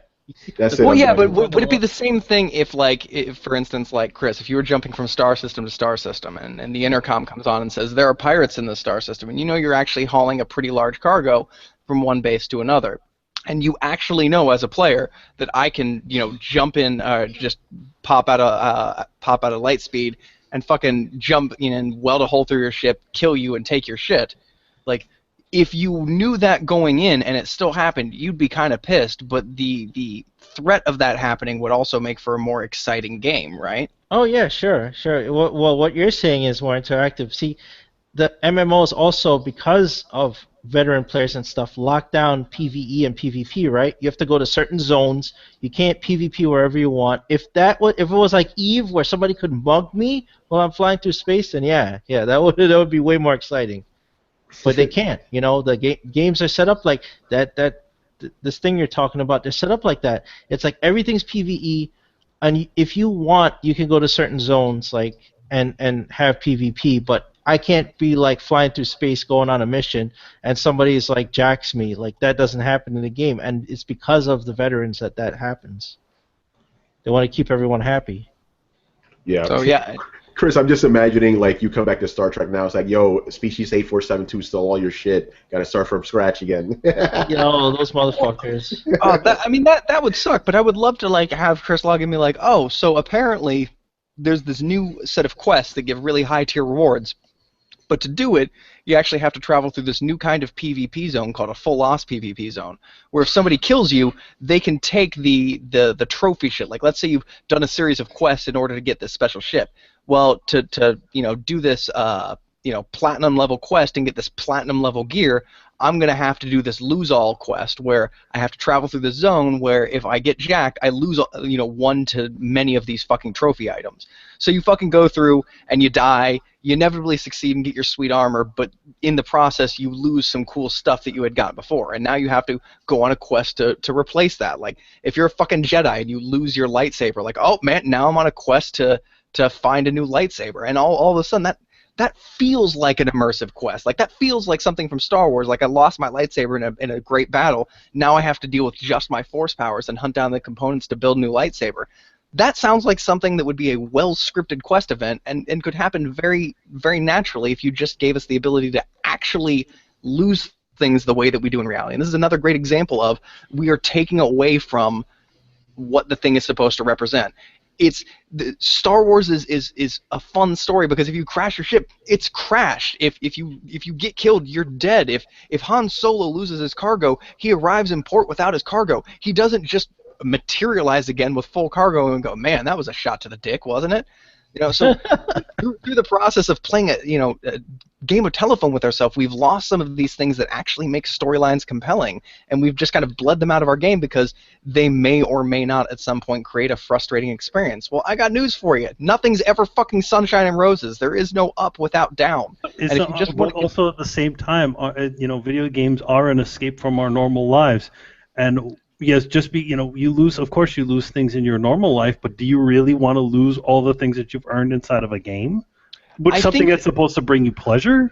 Yeah, I think hold on. the choices in a game. But let me make the distinction. I think the choice in the game though is it's different if you have the option to gamble and lose this stuff versus just having it taken away from you. Like it sucks to be just fucked over, but if you know you're going into a dangerous environment, you can wait until Friday night, get your Mountain Dew and tray of cookies, and fucking sit down and nerd out for 3 hours, and you can just be like, nobody interrupt me. I'm running a critical quest mission.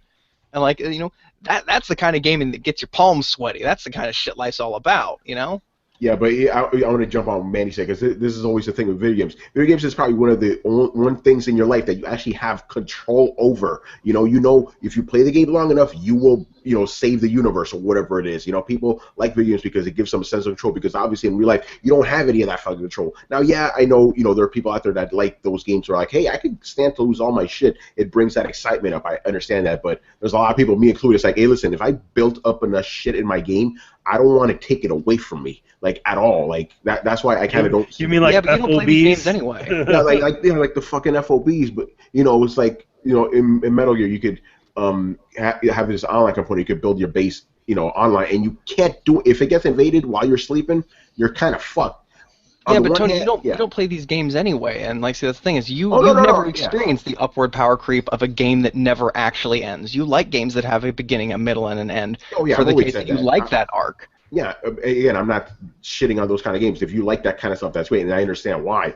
I'm just saying, for me, it's like, no, if I've done enough stuff, if I've accrued a bunch of stuff in a game, I don't want to lose it. This isn't something that we should put in, and I guess that's the distinction I want to make. This isn't a solution we need to put in your video games, Tony, because that would be correcting a problem that you don't have. This is something that's very limited to things like MMOs, because they're subscription based, because they want you to play this game indefinitely. They have the question of, they don't want there to be ups and downs in life, because gamers don't like downs, and they may leave on a down, and that may stop them from playing the game. So they're faced with, how do we continue a positive upslope indefinitely? And what they're finding is it doesn't fucking happen without cheapening your previous comment or content. It doesn't happen without Dragon Ball Zing it. So no, this is not something that they should put in Metal Gear, other than maybe a special mode that you can unlock after you've beaten it, kind of thing. Like, this is something. This is for MMOs. Yeah, I understand. But you see where the problem lies, right? There's like people who play MMOs. They also want that. It's like, hey, I just got a bunch of shit. I don't want to lose it. I would agree with that if we hadn't seen the recent explosion in the popularity of roguelikes. And I think the popularity of roguelikes really shows that there is we all assume that there are players out there who don't want their games to be harder, who don't want their games to be a pain in the ass. But the sales show that there are people really interested in this. Dark Souls shows that there's people who want their game to be hard. Roguelikes show that there are people that want their game to be over or reset if they die. There are people who want to have a challenge to kind of overcome. There are even people who like driving simulator, like Euro Truck Simulator, sells way more than it should. So it shows that there are people who love the minutia of tedium in video games. I found myself loving that. Like, I want a spaceship game where I don't necessarily jump from point A to point B, where I actually have to go around and check the pressure on the fuel pumps and do minor repairs. And that's one of the things I love about Mass Effect, is the tedium between the action moments. And that sounds really stupid and boring, but I like walking through the ship, talking to my people, hearing the engines hum, doing these little things, scanning the planets. It's that low moments that make those high moments so fucking great. No, I agree, and that's one of the reasons I love Souls, and that's one of the things I wish was, like, I always say that Mass Effect is the best Star Trek game I ever played. Yes. Because no Star Trek game, even online, doesn't have this, and it's a freaking MMO. And I'm like, why can't I walk through my shit and have random shit go wrong? It happened in the show. I'm like, did you guys not watch the show? Because this stuff always happened. There were pirates. There's guys who hunted down Voyager to fucking harvest their organs, for God's sakes. I'm like, I don't encounter those guys. You know what it is, because it's always, the way Star Trek games work, it's always one thing or another. It's either the space, the shooting in space exploration part, or the actual personal part. Where it's like, oh, blah, blah, we've met the ultimate intelligence, and they've come on board, and they've poisoned half the crew. See, here's the thing. Okay, remember how, the reason people love the Batman art game is because, like, okay, here's Batman. Here's what's cool about Batman. How do we make that into a video game? Why don't you do that with Star Trek? Hey, here's Star Trek. Here's what's cool about Star Trek. Let's make a game out of that. But what they've done is like, hey, here's an MMO. Let's slap Star Trek on there. Yeah, here's the third-person shooter. Let's slap Star Trek on there. Again, it comes down to the money. And that's what Rachel's asking us. Like, I don't know how to fix that. Like, make it free to play and don't take the money out of the equation. That I don't would make know. it even worse. Yeah, that would make it even worse. But yeah, you need to make a power decay, and I think the answer to Chris's question is like, why don't we see more of this kind of thing? Is like, I don't think game developers have really understood the idea of tedium in the sense of its value in immersion. Except for games like, every once in a while you have a game like Heavy Rain where you stop and you're like looking at little bottles and you find yourself engrossed in the experience. Like, there are certain people who understand that, but there's also a lot of gamers who get really mad about that kind of thing. Who are like, I don't want to spend my whole fucking game looking at prescription bottle labels, looking for a fucking ingredient to figure out what poisoned this chick. To which most rational people would say, well, then don't buy that fucking game.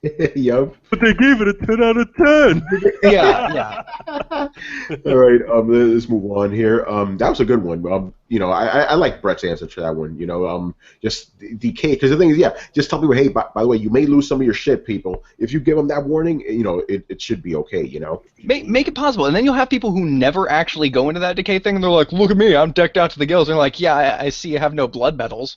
And they're like, what do you mean? Like, yeah, you get blood medals from running these decay missions and actually fighting other people. I see you just fucking sat in your gilded castle and collected shit. You're no good. Your armor's not as good as mine. You fuck off. Yeah, you guilt them and shit. Yeah, it would make a certain level in which you would inevitably take loss, and that would refresh the game experience for you, as long as you didn't have to repeat the exact same shit you did before. That can only be coupled with immersive gameplay. Right, and make it even for everyone, I guess. All right, next up, Mr. Babaluga.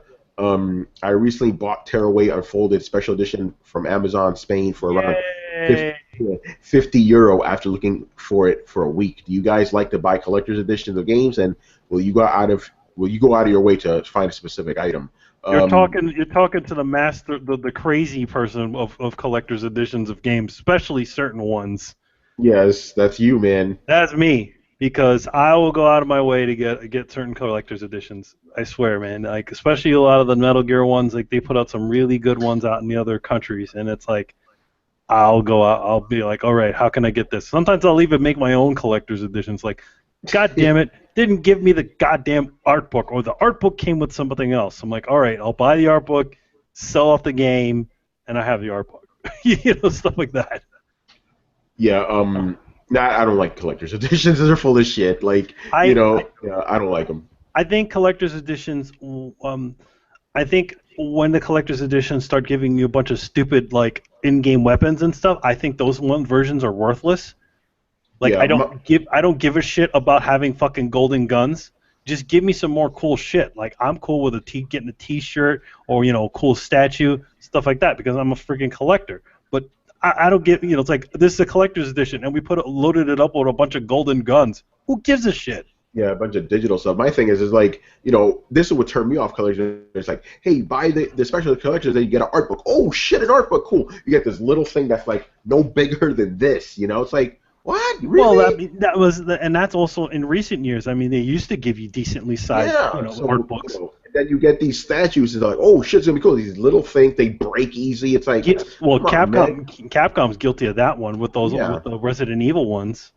So, yeah, in a collector's edition, I like the idea, but the stuff they give you is so fucking cheap most of the time.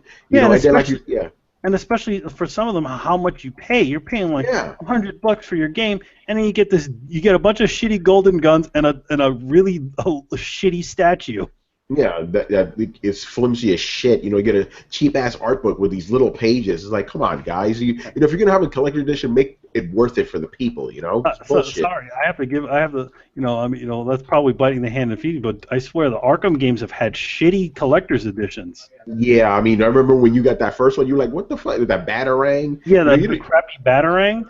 Come on, guys. Seriously. Yeah. And then the art book was just, it's like, it comes in this leather case. And it's not even an art book. It's just a book of all the licensing art. Great. Thank you. Yeah, that's nice. Thank you. Yeah. All right. Chris, collection editions. Yay or nay? Oh, shit. I was on mute. Sorry. It's all right.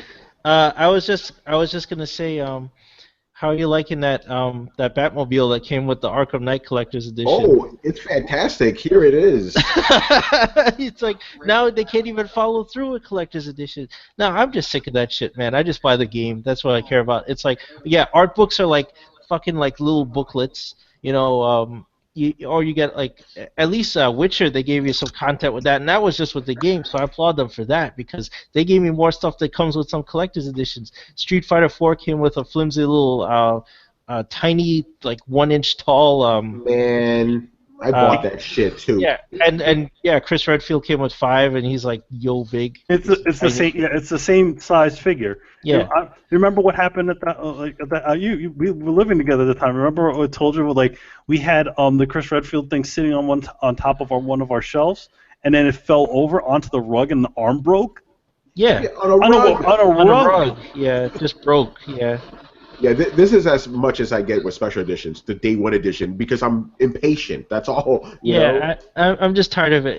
If it comes with really cool stuff, then I'm interested. But I rarely buy them now because they just come with junk, or they can't follow through on the rewards anymore. Yeah, man, that's such bullshit. Every single time I've got a collection, I got fucking burned every time. So I'm done with that shit. And they also, the thing is, that they also in a lot of ways, a lot of them collector's editions are very misleading. Like in other words, they'll show you something. They'll show you because it's a put together version. So they'll show you one thing standing next to another thing, and you don't have any sort of like a comparison. Yeah. No, that happened to me with Dead Space. They're like, oh, the collector's edition of Dead Space 2 comes with a plasma cutter. And you see him holding the plasma cutter. I'm like, oh, that's awesome. It's like a gun model. Nope, the plasma cutter was as big as a Hot Wheels car.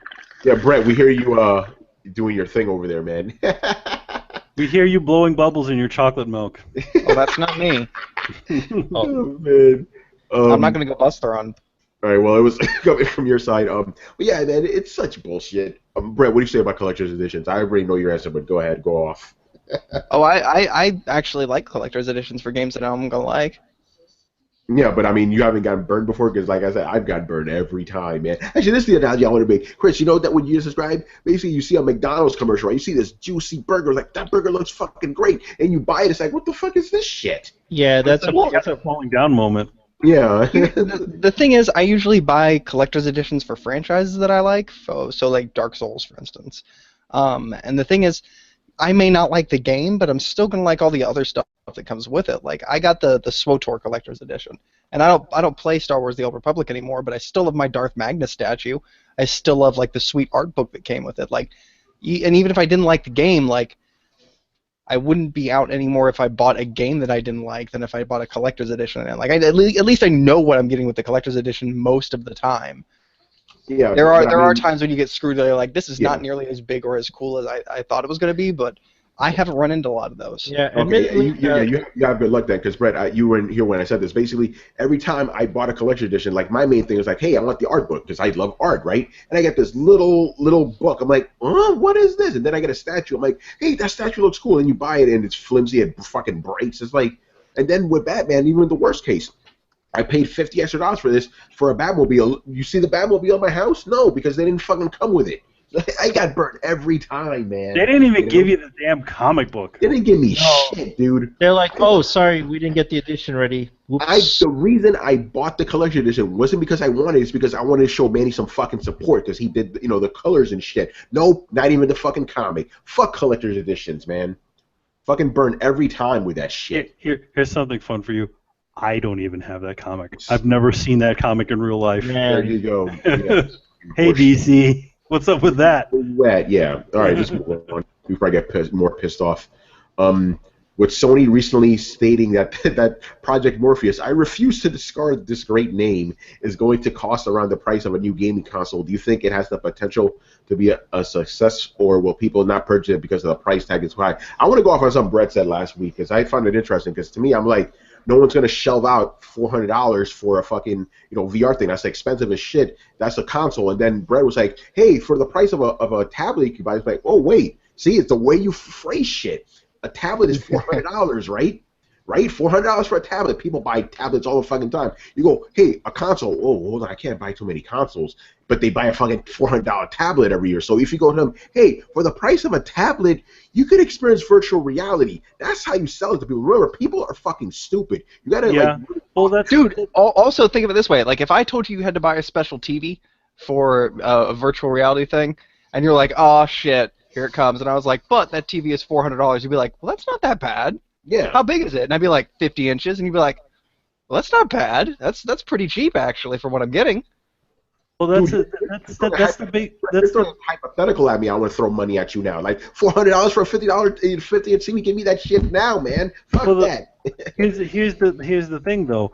In general, that's the complaint about console prices. It's like most of the new tablets cost more money than the home consoles, and people are still fucking complaining, but they still go and they buy an iPad.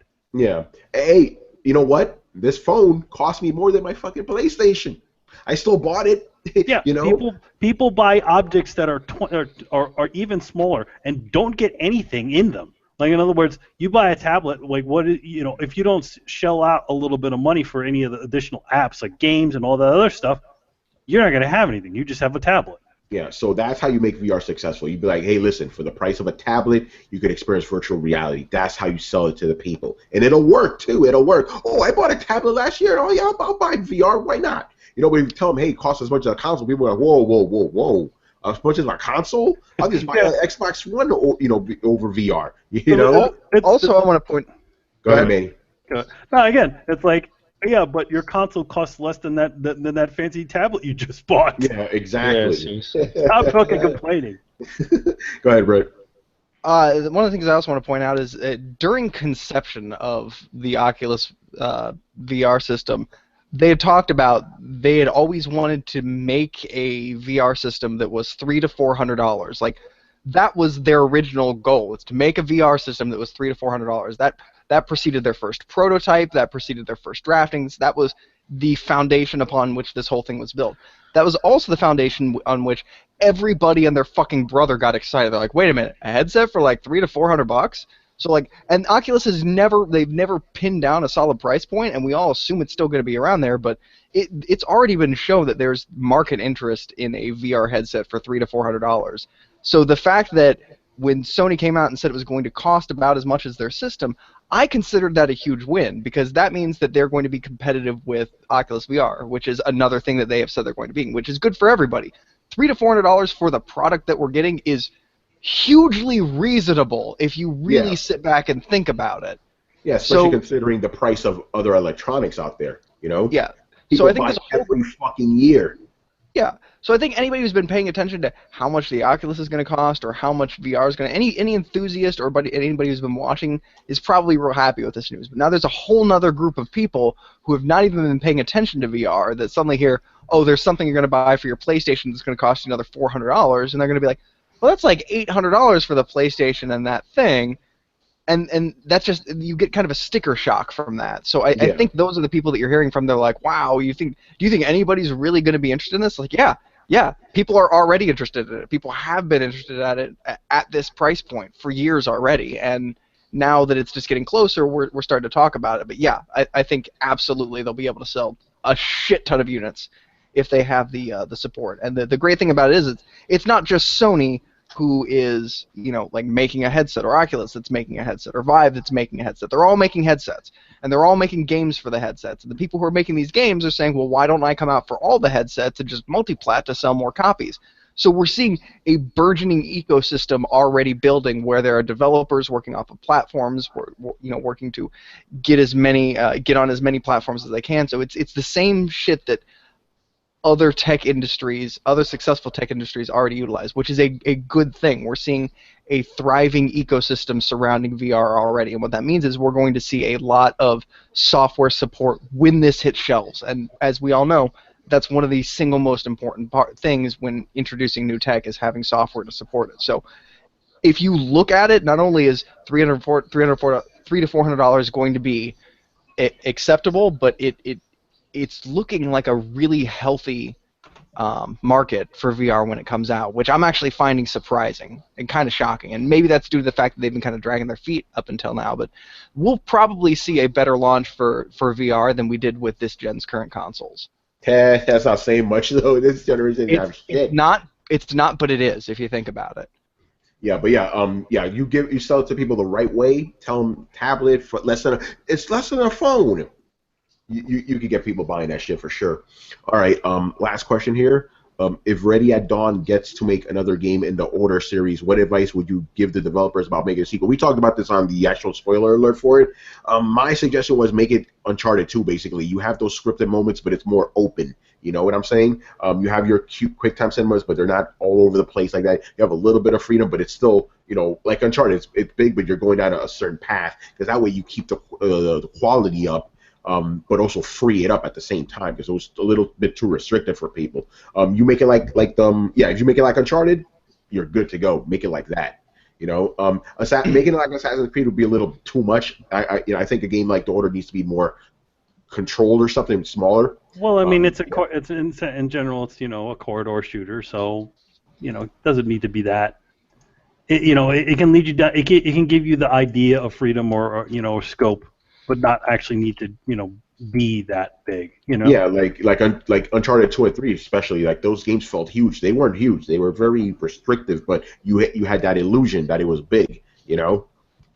And that's how you keep the quality up too. Just like God of War 3, all the God of War games, perfect example. They're all leading you down a funnel, right? And they look great because of that. But you still have that illusion of freedom and stuff. You don't want to go on for full freedom, because then the game's not going to look that good, unless you get. Yeah, go ahead, Ben. Do you mind if I lead a horse to water here real quick? Sure. Okay, let me ask you, what is the best part of The Order? The best part, the cinematic quality of it. Okay, well, I don't mean the best product. Okay, would you say it's what's the world is super interesting. The characters are super interesting. The gameplay is super interesting. The gameplay isn't super interesting. I would say the world is the most interesting part of it. And I would want them to build on that. The gameplay, let's just be honest, is pretty generic. It's a third-person shooting game. Yeah. It's not about that. Just like Uncharted. It's a third-person shooting game. Why do you really like Uncharted? You like the characters. You like the world.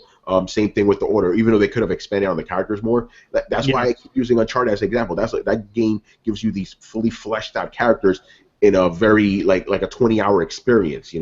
I mean, as long as you spend the longest you spend with Galahad, you still actually don't get to know him very well. Yeah, exactly.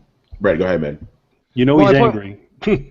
My point was that I agree with that. I think the premise is the best, and so I think that The Order 2 should really showcase the world, and the only way that you can do that would be not necessarily a hugely open world. Like, you could almost do a hybrid. Like, Dark Souls' world isn't very open, but Dark Souls does a very good job of showcasing the world as, like a lot of filmmakers will tell you that you regard the setting as another character, and you use that to tell a story. So I think the best thing that you could do with The Order would be to set up environments where you as the character could stumble across, like, little modular cutscenes or things happening, like you're walking through the street and there's a beggar woman, and as you get close enough, like a wolf jumps out and fucking tears her up, and if you get there fast enough, you may be able to save her and then take her to point B. Like, interact with the world more. Show us this. You have a really clever concept of a setting and an environment and a time and things that are happening.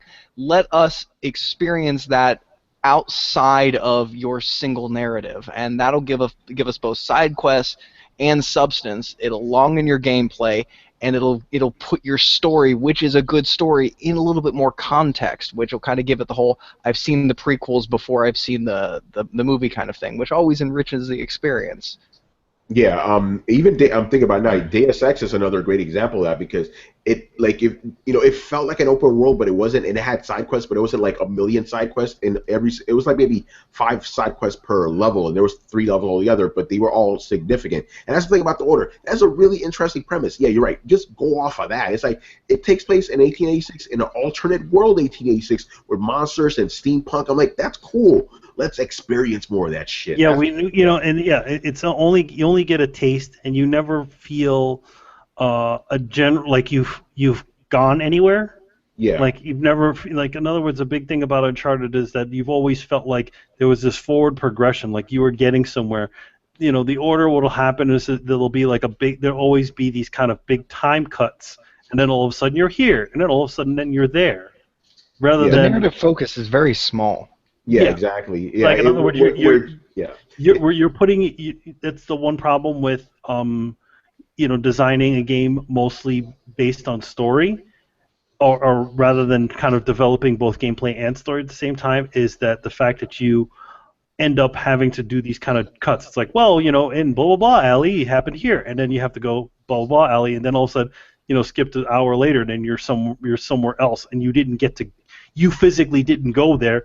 The cinematic took, transported you there. Yeah. And then again, we went into more detail about this in the show, and there's other little things with the boss battles. Give us more variety of boss battles. Don't just repeat the same fucking boss battle. In fact, the part of the boss battles is that literally they give you a boss battle that is the same exact boss battle twice. Yeah. And you go to yourself, wait, that's it? These things were supposed to be that important? Exactly. And then it's like, listen, if you have a video game where you have Nikola Tesla who has unlimited funds, play on that some more, because that was cool. Like you saw, it's like looking at somebody like through a window of somebody's house. It's like, oh, there's a bunch of cool shit in there, but you're just seeing it through a window. You're not actually like touching it, going in there. Let us go inside. Invite us into your home. Let us see what you have. Let me get some tea, please. Also, and this isn't just for the Order, but in like just first-person shooter or highly cinematic video games, I'd like to see branching storylines. Like, one of my favorite things about Wolfenstein was the fact that right at the beginning of the game, you made a choice that affects the entirety of the rest of the game. Not significantly. I would like it to have affected more, but a fair amount. Like, why can't we have a game like The Order where you have to make, even a dozen critical choices through the game that change the outcome to one of a series of branching endings? Like, it doesn't have to be, like Deus Ex, going back to that game. Yeah, it doesn't have to be Heavy Rain style. It can be like, but let's not make it Mass Effect where it's the same ending in 3 different colors. But I'd love to see more of that kind of branching narrative, so that if I do beat the game in a few hours, which isn't necessarily a big deal in and of itself, I can go back and be like, oh, what happens if I don't save so and so? Like I played through. I can't tell you how many times I played through Infamous just because I want to know the different choices or the different actions my choices made. And they didn't even, like, if you made an action in the beginning of the game, it didn't necessarily affect you at the end of the game. Like, they weren't chained together, and I still enjoyed it. So, chain together 5, 6 different things and give us half a dozen endings, and I will play through that game over and over and over again, and that'll give me a chance to really relish the production value. It's kind of like the original Metal Gear. It's like, well, you decide to... You give up during giving up during the torture sequence, and then you get one version of the ending, and then if you don't give up, you get another version of the ending. Yeah, exactly. I loved the original Metal Gear. I played the shit out of that game. I'm actually sad I haven't kept up on them at this point. Yeah, see, Brent, that's why you always be cool to me, because you like Metal Gear. That's good, right there. All right. Wait, I didn't. Oh, my bad, Chris. Go ahead. No, I just wanted to say, like, you just cut down on some of the story stuff, because The Order had whole chapters that were just cutscenes, Yeah. It didn't allow us to do enough. Like Manny said, it just teleports you there. But there was literally a chapter that was his trial. Was a whole chapter. That's a cutscene in Metal Gear, man. That was a cutscene. This was a chapter, so I lost a chapter to just watching a cinema. And I mean, it's like they didn't even let you interact with the cinema. It's like you couldn't pick, like, well, I did that because of this. They didn't even give you that. You're just watching the movie. Give it some Mass Effect stuff there. Let Galahad make some choices. Like Tony said, and we have talked about this in detail. You got Nikola Tesla's fucking lab, and you get to use half of the coolest shit that was in the background. Like, this guy must have been making amazing shit, and it's just there. And then what you it ended with a knife fight. It ended with a knife fight. Yeah, oh man. But by the way, I need to go on what you said. Think about Mass Effect, right? Some of the heaviest, greatest moments of that series is just you talking, right? But you choosing what you have to say. Why couldn't that court scene be like that? If you have to have a court scene where you're put on trial, let you have the choice of saying what you need to say. That'll make it so much better. I want to test this theory. Yeah, go ahead. Yeah. Tony, what was your single key point moment in the Mass Effect franchise? Because I know you're such a huge Mass Effect. Like, I'm curious to see whether it was a moment of your own construction or whether it was a cinematic moment that was pre-laid out. Like, what was your single most memorable Mass Effect moment? Because I know what mine is right off the bat. Each game kind of has one, but if we're gonna go just the main one, and it is a cinema. It was basically when they get to the other side, they go through the Omega Relay, right? Yeah. And right before that, they were like, they were like, hey, where does this lead? They're like, to the center of the galaxy, and for a split second, I'm like, are they gonna fuck this up? They're gonna fuck this up, aren't they? Because typically, and Star Trek did this too. When they go into the center of the galaxy, there's some weird, like mystical thing in the middle, and it's not that. What's in the center of the galaxy? A fucking black hole. That's at the center of the galaxy. This huge ass fucking black hole. So when they were like, oh yeah, we've checked the telemetry, it leads to the center of the galaxy. Everybody in the room shut up. They're like, the center of the galaxy. We can't go in there. There's fucking radiation, exploding suns, and a black hole. I'm like, oh shit, they got it right. And then when they actually go through the relay, right? And what do you see in the background? This huge, massive fucking dark spot. I'm like, oh man, this is great. They got this shit right. That moment fucked me up. I had to pause the game. I'm like, oh. Like they got it right. This is awesome. This is insane, man. Because you don't want to be in the center of the galaxy. That's the most dangerous spot in the whole fucking galaxy right there. There's all that shit. So that moment did it for me, man. But for Mass Effect 2, if we want to go back to Mass Effect 1, it was basically being dropped off in the Citadel, right? And I'm like, wait, I can talk to every alien here? Like seriously? I spent 6 hours talking to every alien because this is what I wanted. I wanted Star Trek in a video game. No game ever gave it to me. It was like, okay, go off to space and kill shit. I'm like, can I talk to aliens? No, kill them. Mass Effect let me talk to aliens. And they gave me a ship. It's like, okay, dude, you finished the first mission. And, you know how it is with JRPGs, or because I'm used to JRPGs, right? You earn the ship like toward the end of the game. 5 hours into Mass Effect. Here's your ship. Go. Where can I go? Wherever you want. In my mind. So yeah. So I know that's two answers, Brett. But yeah, that cinematic wise, that was my answer. And then gameplay wise, that was my answer. It's like, oh shit, I could go anywhere, dude. Go wherever you want, man. Fucking awesome. You want to know mine is? What? Yes. For Mass Effect, it's actually Mass Effect 3 was the push toward the final ship at the end, where you're like, it's that one little section where there's everybody dying around you, and you're trying to get to that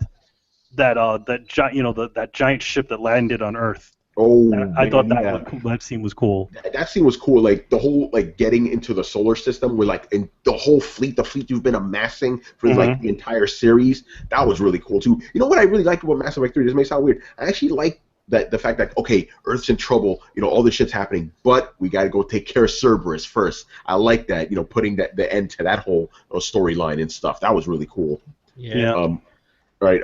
Now we're talking about Mass Effect. Well, the point I was making was one of my key point was when in the first game when Rex is just freaking the fuck out about. Man.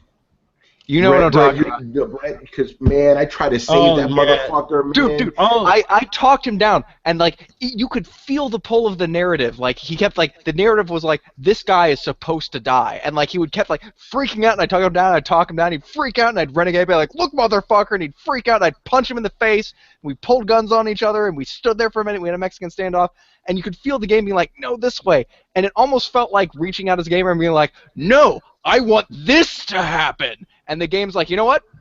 Hands off. All right, fine. Rex lives. He's with you. You guys are homies. And I was like, that's fucking right that happens. Goddamn time. No, I saved him too. That was tough, but everyone else I talked to is like, yo, man, I just lost Rex. I'm like, yo, I don't know how I negotiated that shit, because I was like, he's dead, man. Ashley's just gonna fucking kill him. Yeah. Dude, that was the one video game moment where when that shit was happening, I had to stop. I'm like, okay, what do I say next? I tried that shit 5 times because he died on me. Later, I would find out I didn't have enough Renegade or whatever points. He kept dying on me. The one that pissed me off, okay, everything was cool. We actually managed to talk things out. Fucking Ashley shoots him in the head. It's like, you fucking racist bitch. You just killed this guy. What the hell is wrong with you? I just talked to him. Everything was cool. What the fuck? Yeah, apparently saving involves punching him in the face and pulling a gun on him, which you're like, at the time you're like, I'm pretty sure I'm gonna shoot this dude. I'm pretty sure. Fuck it.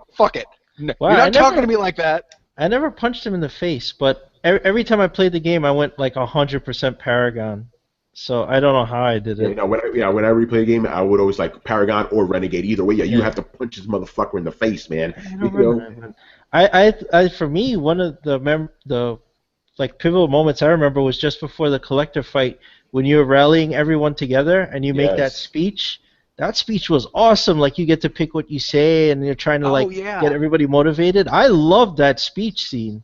So much better than a cutscene, right? Yeah. So, going back to the order, do that. If you have to have cutscenes, do it like that, man. You could pick your dialogue. That'd be awesome. Or you like essentially just giving some. If you're gonna sit everybody down for a long call cutscene, at least give us something interesting more than just a trial. But the thing is, you know what I mean? Like we just proved, though, you could have this really intense scene without. Oh, yeah, I mean, I'm saying, like giving somebody something better to do other than just watch a trial. Yeah. You know, a trial is something you need to. I feel that at least in general, I've been in a trial, and most of it done jury duty. It's boring as fuck. Yeah. But if you could somehow add something to a boring as fuck situation. Having the ability to talk, to say things for the character, that's perfect. Yeah, get Phoenix right in there too, right? Yeah. All right, let's move on here. Next, Keon Mitchell. What game would you like to see get a sequel, even though it may not have been a commercial success? For me, I'd love to see another Bulletstorm. That's what he says. Yeah. This motherfucker stole my answer. For me, it's already happened. Gravity Rush. Yeah, it's happening. It's already happening. I'm not gonna get a sequel to DMC 2. I'm not gonna get that, which sucks. DMC. Yeah, DMC. I'm not gonna get a DMC Square? 2. Yeah, I'm not gonna get that. And I'm just gonna use this as a platform again. Can I get another fucking Soul Reaver game, please? That's all I want, man. I know, actually, those games sold well, but actually, DMC technically doesn't count either because that game sold very well. It's just fans were still pissed off, the vocals and shit. I got to think about this. What low selling game that I liked? I feel like I live in a parallel world where, in one reality, I'm having this conversation. I'm like, man, I wish Dark Souls had sold more copies. But I live in that world. Like, I honestly can't believe, like, Dark Souls should be the game that I'm talking about right now. But it's gotten deep. It's gotten Bloodborne, Dark Souls 2, and Dark Souls 3. So other than you want another Demon Souls. Oh, I want Demon Souls. I want another Demon Souls. Bulletstorm was amazing, though. Did you guys play Bulletstorm? That game was the most satisfying game ever. Oh, I never played it. Yeah, I just played a demo of it. I mean, it seemed fun, but it also seemed kind of like I don't know, like it never gets old. It never. You shooting somebody in the balls, just have them like scream and drop to their knees while grabbing the crotch, and then like leashing them by their neck and flinging them into the air along with 5 other guys, slowing time down, just pinging them all down in the air. Like, it is so much fun. Like, trick shotting people, throwing a guy into the air, like launching a sticky grenade into him, pinging it into his chest, and then hurling him at a group of his friends. Like, it is so much fun. Hold on. Heavenly Sword doesn't count, right? That game sold pretty well, didn't it? No, it didn't. It didn't do that great. Okay, so there you go. That's my answer. Heavenly Sword. The thing is, most of the games I buy are successful, so it's a little bit hard for me to. He's a trendsetter. For real games, I would like to see another Rogue Galaxy game. Ooh, that'd be good. That's kind of it was a very good game, and it didn't do that great. I mean, it did good enough, but I mean, it was not enough to make a sequel. Can we have a new KOTOR game? That game sold well, though. Didn't they already make one? Yeah, they did. Yeah, it's an MMO now, right? No, no. Not the same thing. Oh man! All right. That Disney money. Yeah, I would say Skies of Arcadia. Ooh, man. Ooh, Chris, I'm jumping on that one. Hell yeah, man. Skies of Arcadia. Give me the cash, man. Yeah. or take my money. Yes. Man. Can I say Red Faction Guerrilla 2? Sure. Yeah, sure, yeah. Because I know they made a Red Faction 3, but that thing sucked balls. Oh. See, if this was just sequels, if this was just sequels let's in general, go from an open world game where you can destroy any structures you see to a game set in a cave where you can repair stuff. Like, it's not the same game. Yeah.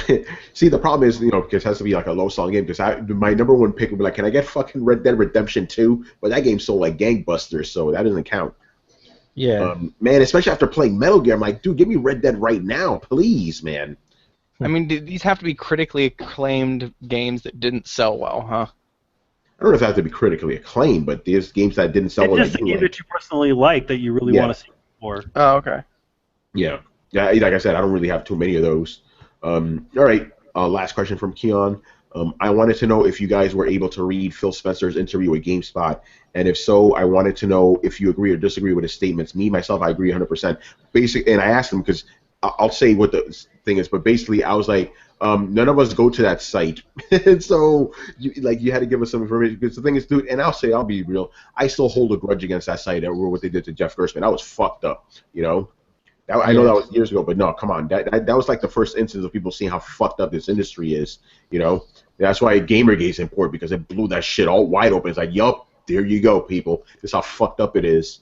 Okay, so basically in the interview, he was like, he was saying in the interview how the industry is too fixated on what system has the best resolution, what system is selling better, and how some people don't want to see another company do well instead of just focusing on having fun with the games that are being made, and now people need to enjoy the systems they own. Now, I could go there's two ways. I'm going to give you the real answer. I'm going to give you the troll answer.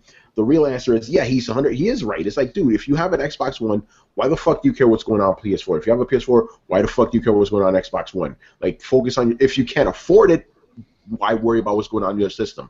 Like, and if you can't afford it, don't shit on it. Like, unless, like, okay, the console itself, it's not causing you any harm. The games aren't causing you any harm. Maybe the company is doing something that's fucked up for the whole industry. Then I can understand you getting on them. But for the most part, leave the shit alone. Play your system. Be happy.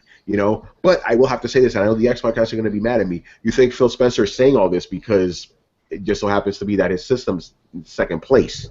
I have to throw that cynical thing in there just because But yeah, in general, I agree with him. It's like, listen, 30 frames a second, 60 frames, stop it. Who cares? Just is the game good? That's the question you should be asking. Don't worry about all that other stuff. Again, I think also that's also a bit of ignorance there at the same time, because he knows good and damn well people are always constantly comparing and contrasting, especially when you have the same games on each console. I don't think exactly this would happen as much if both consoles had totally big amounts of games that were not on each other's consoles. Yeah. How dare you compare two versions of the same game? Yeah, I mean that goes back. That goes back to what I said. You see, saying that because his console's not doing as well as the PlayStation. Yeah, it's you can't really compare. You can't really compare Super Mario Brothers to Sonic, because they're not the same game. Yeah, but people did it. People still did it though. Yeah, I like Sonic better. I like Mario better. Yeah, but still. Yeah, but you can compare an Xbox to a PlayStation, considering they're both built out of hardware. The same components that hardware. are so compatible that they could be swapped out and still work. Like, Well, yeah, no, I don't have a problem with comparisons like that. But I'm just saying, like, I have a PS4, right? I don't really care about the Xbox 360 version of whatever, of like Metal Gear. I don't care about the Xbox One. But you might care if it was some sort of crazy exclusive that they had, right? Oh, then you care. Yeah. But he's talking we about. know who does care though is consumers, especially consumers. Like I have to disagree with your money comment. Like, if I only have enough money to buy one system, I'm definitely going to do my research, and I'm going to listen to people who are telling me the differences between them, because I don't have enough money for both. Oh no, that's fine. But once you get your system, right? Whatever system you have choice, should you really care what's going on on the other system? Should you really shit on what's going on in the other system? I don't know if you should ever make a comment specifically to make people feel bad. I kind of follow the whole, like, if your comment isn't constructive, like, don't say it. If your whole point to your comment is to make people feel worse about themselves, then just fucking keep it to yourself. But that doesn't mean that we should be throwing the baby out with the bathwater and not have discussions comparing these things. Personally, I'm a tech junkie. I love comparing video cards to other video cards. I love computers. There's a reason there's a spec page for most things that have specs, because guys like me like to read them, and I can't help but notice when something has better specs than something else, and I can't help but notice but when something has worse specs but a higher price, and then I look at customer reviews, and if the customer reviews aren't as good, then I'm like, okay, well, that doesn't seem like a great product, and if anybody asks me my opinion about it, being, somewhat educated, then I will tell them I would go with A instead of B. And this goes from everything with, video cards to pre-built computers to consoles to phones to any of that kind of stuff. I had the same argument with the Cintiq Companion versus a Microsoft Pro, Surface Pro 3 that I do between PlayStation and Xbox. I argue about the specs, I argue about the utility, I argue about the quality, and I argue about the company. And these are they're not necessarily arguments, but they're conversations. And I think the thing is, it's not that we shouldn't be having these conversations, it's that we should be possibly having them a little bit more civilly. That's what you just said the point of it, that's what it is, yeah. I think it's both that, and some people, you just need to fucking nut up and man up and stop being so goddamn sensitive when somebody doesn't agree with a life choice that you made. Nobody says that you get to roll through life being unchallenged or unoffended, and when it happens, you need to stand up and react to it like a fucking adult and say, instead of saying, well, you shouldn't be allowed to fucking say this, and we shouldn't be talking about this kind of thing. Since we're not necessarily bringing it up on the topic, it's kind of like this fucking Anita Sarkeesian. Don't get me started, man. I'm not getting us started, but it's the same thing. Just because you don't agree with somebody doesn't mean that they shouldn't have the right to fucking talk about it. So, let's all agree that we're adults here and try and not get our feelings hurt too much unless somebody is actively and intentionally trying to hurt our feelings, in which case we should all stop, call party foul, remove that person from the discussion, and continue on like a group of civilized fucking adults. Man, I got so many things to say about that, but I'm not trying to. Man, dude, that's a quick thing. Twitter was a fucked up place this week, man. I got pissed off every day. What fucking horse shit is coming? Let me stop. Anyway, I don't know what you're talking about because I don't pay that much attention to her and her force. Well, didn't she go to the UN and say that? Stop. Yeah, this is the question. We'll get into this on Thursday. Okay. Yeah, Chris, I'm dynamite right now. Don't light the fuse. I know, I'm lighting the fuse of So anyway, yeah. What final thoughts on this before we move on? I still don't think the heart of it is bad, though. It's like, hey, just play your fucking games, dude. Yeah, I agree. I agree with Phil Spencer. I agree that people should just play their games and be happy. But the thing is that's not going to happen because everybody has. There will be comparing and contrasting. There will be all of that's going to happen. But I give him credit for saying it. Yeah, I give him credit. And again, there's nothing wrong with comparing. You should compare. It's just the way you do it. We have a certain somebody here, in the comments that won't even regard anything good on the other side. It's like there's good on both sides, guys. What the fuck's wrong with that? I was gonna say it's not black and white. Which is better, a 65 or a 65 Camaro or an old Model T4? To be like, oh well, some people are going to be like, oh, well, this one's clearly better, and this one's clearly better.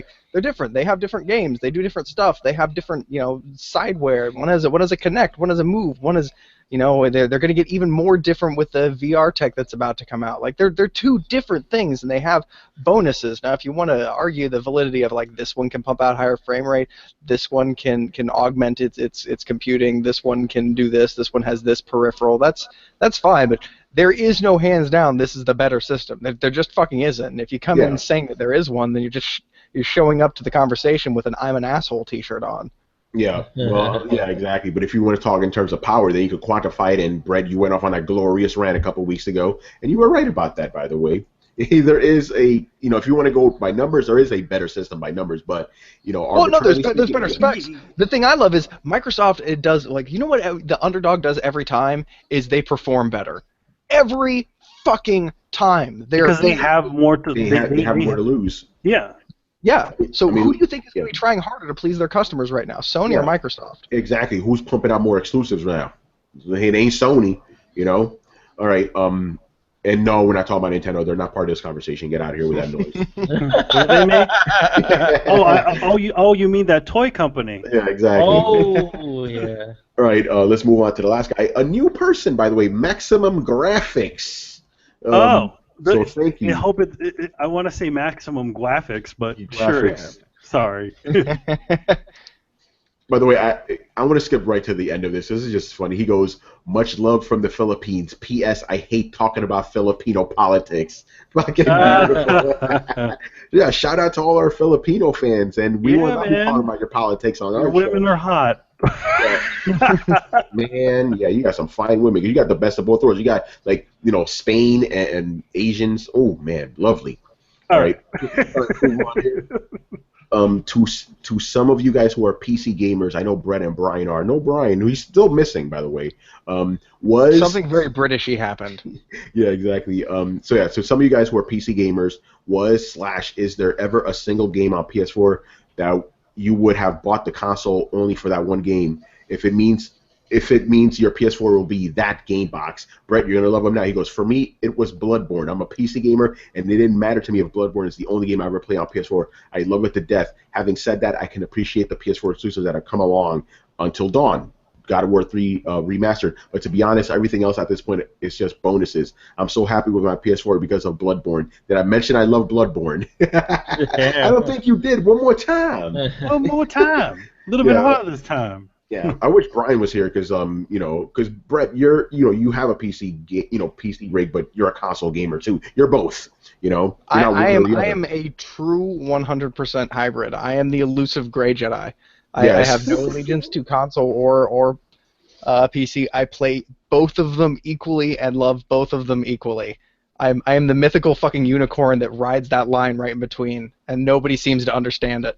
But I'm there. But absolutely, like, I would have to say Bloodborne. I would have definitely bought my PS4 for Bloodborne. I have to agree that there's a lot of games I've played on my PS4 that I've really liked, but most of all Bloodborne because I love Bloodborne.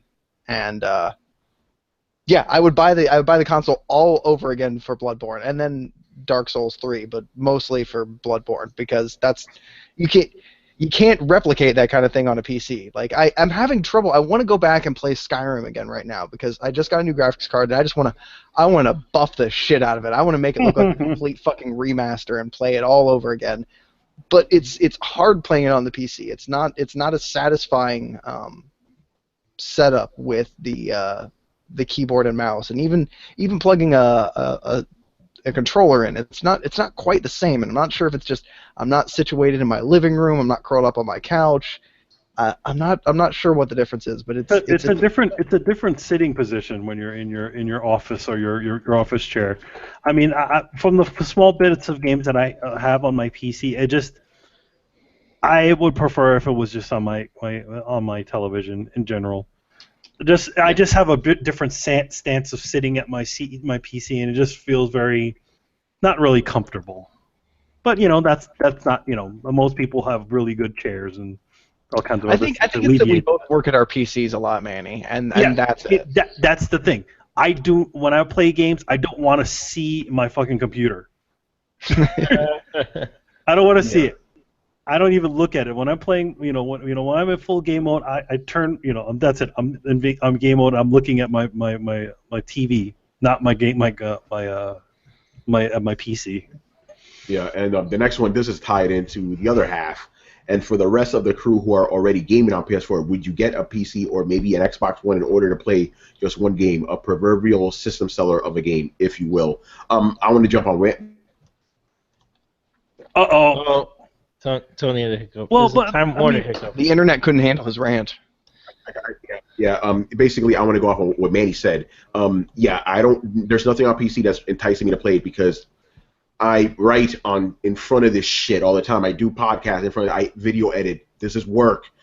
That's my console over there. That's where I game and have fun. This is work. I'm giving the same answer you guys give, and the same answer PC developers give. Ironic enough, they're like, no, I work on a PC all day. I don't want to play on my PC. It's two totally different things. So here's the thing. If you're gonna buy like a gaming PC or an Xbox One, there needs to be an exclusive. What are the exclusives on PC? There's a ton of them. I know that people get on my ass. I know there's a million PC exclusives, but none of them are like enticing me like that. Like Star Citizen, I don't care about that. Tony. Yeah. Let me ask you.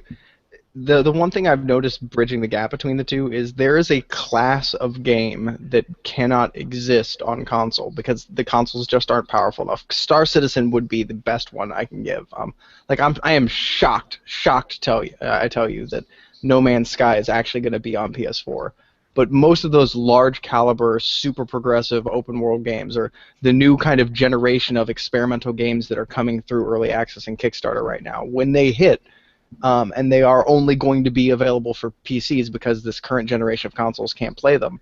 will you be interested in moving to an unfamiliar gaming platform to take part in those, or is that something just so foreign to you that you just don't necessarily have an interest in? Because All right, it's a there's two completely questions. different beast than Destiny, you know? Okay, yeah, like I said, if you're gonna get me to invest in a PC, I need to have one exclusive or a number of exclusives that are like basically Tomb Raider, Assassin's Creed, Uncharted, God of War. I need exclusives of that nature, big AAA budget games and stuff, crazy voice acting, graphics, all that shit that I want. Basically action adventure games. I asked Torrance this years ago. I'm like, Torrance, name me one action adventure game that's on that same level of those games I mentioned that's exclusive to PC. He couldn't name one. Those games don't exist. They do exist, but they're also on consoles, understand? Because they need to catch the entire market. The only things that are exclusive to PCs are MMOs and RTS games. RTS games, I don't really care for. And then there's, what happened? Do you think that's the same as it was 5-10 years ago, though? Because Steam has gotten, like, the consumer base for PC sales have gotten so much bigger that they've been able to launch an entirely new branch of their of business. Like, the whole early access thing can't exist on consoles, but it's just gotten big enough in the last handful of years, like the PC market has, that it can support that kind of thing. So now that the PC market is big enough to sell games that aren't going to be published on consoles, do you think that we're going to see more of them? Because let's be honest, 10 years ago, you couldn't afford to publish a game that was just on PC. Crysis tried to, and it did not do well.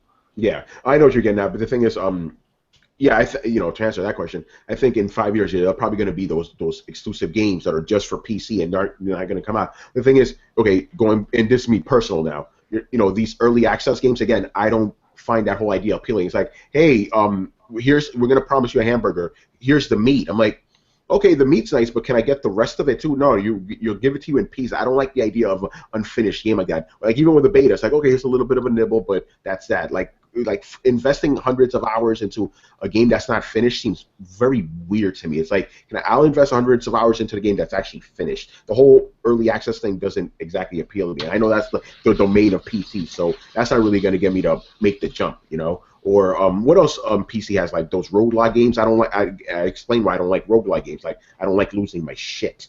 As far as Xbox One goes, here's the thing. I've always said this. I will never buy a console for one game. That's ridiculous. You should never do that. But if I have to, twisting my arm, Tomb Raider, I guess. But even that's coming to PS4.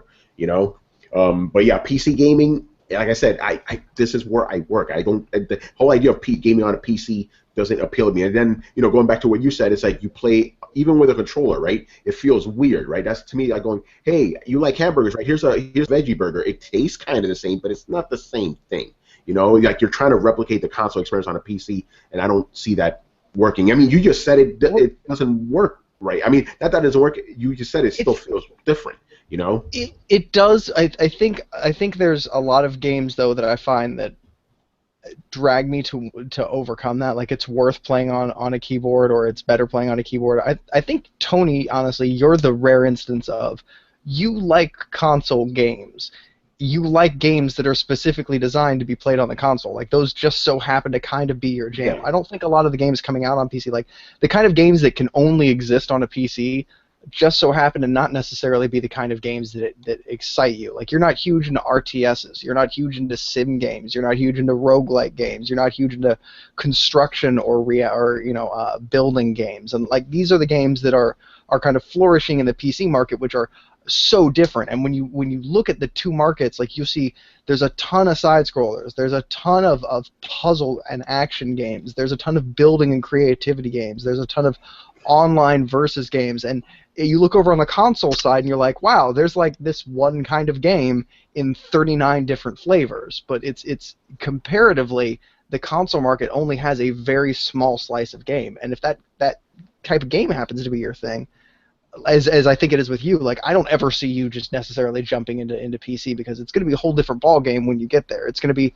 don't you want to play your first-person shooter, but then be able to jump into a ship and sit in your ship for 39 minutes while making sure the fuel pressure stays loaded, and then you could land on another planet. You might say no. You're gonna be like, no. Can't I just load into a lobby and then play them, or can't I just have a cinematic game that I play by myself? To which PC developers are like, fuck you, just go to PlayStation then, I guess. Yeah, exactly. It's again why I always say, PC community, console community, they shouldn't really mix. It's like you guys stay here, we stay here. Everybody should be happy. No throwing rocks at each other, none of that bullshit. Because it's two totally different experiences. Like you said, console games give me a certain experience that I like, and while PC can replicate that because they have the same games, the stuff that PC has exclusive doesn't appeal to me. Like, I played Command and Conquer on Saturn. That was cool. I don't really have the feel to play another RTS game. I played.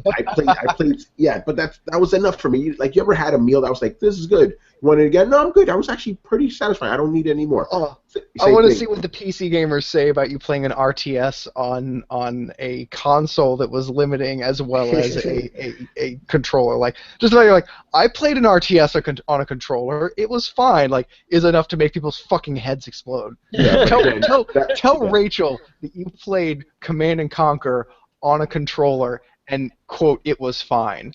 Yeah, for me it was fine. That's all I need. I don't really need any more. Like, that was the only instance of an RTS. I'm like, hey, do you want to play another RTS? Actually, it's like, hey, did you like Command and Conquer? Yeah, I thought it was great. You want to play another one? No, I'm good. Well, that's the exact reason I didn't like Halo Wars, because I had played Warcraft and StarCraft before that, and Halo Wars felt so limiting and weird. Like, it was built around the idea of, like, oh, you don't have a keyboard and mouse, you need a controller. That's how I feel about Destiny. It's like, yeah, I know, I've played a real MMO before. Yeah, and even the thing is that there's a point when you have with console games, gamers, you want to give them the feel of something, but you don't want to give them everything. Destiny, yes, it's an MMO, but it's like Daddy's introduction to MMOs. You know what I mean? It's like, hey, you just get enough armor, you just get enough of this stuff, but it's not really anything that you can get in an MMO. Yeah, but it's doing big numbers, because people do, they like that. Exactly, because it's light enough, it's light enough where anybody can get into it, and it's heavy, and it's heavy enough where it's customizable enough where it can keep you happy. Yeah. Anyway, Manny, what about you? For me, as far as PC games, and I mean, my computer at this point in time can play any current gen PC game at a pretty decent rate because I got a really nice graphics card now. So the door is open. So if I ever get the urge, because I do have a Steam account, and my cousin is intent on sending me over like $2 games, like I have Alan Wake, which I did have interest in playing on Xbox.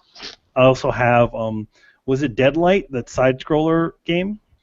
So theoretically, I can, all those Xbox exclusives, I can play on my PC. Manny, have you heard about Legends of the Coast, I believe it's called? This is a perfect example. I don't know why I didn't mention it before.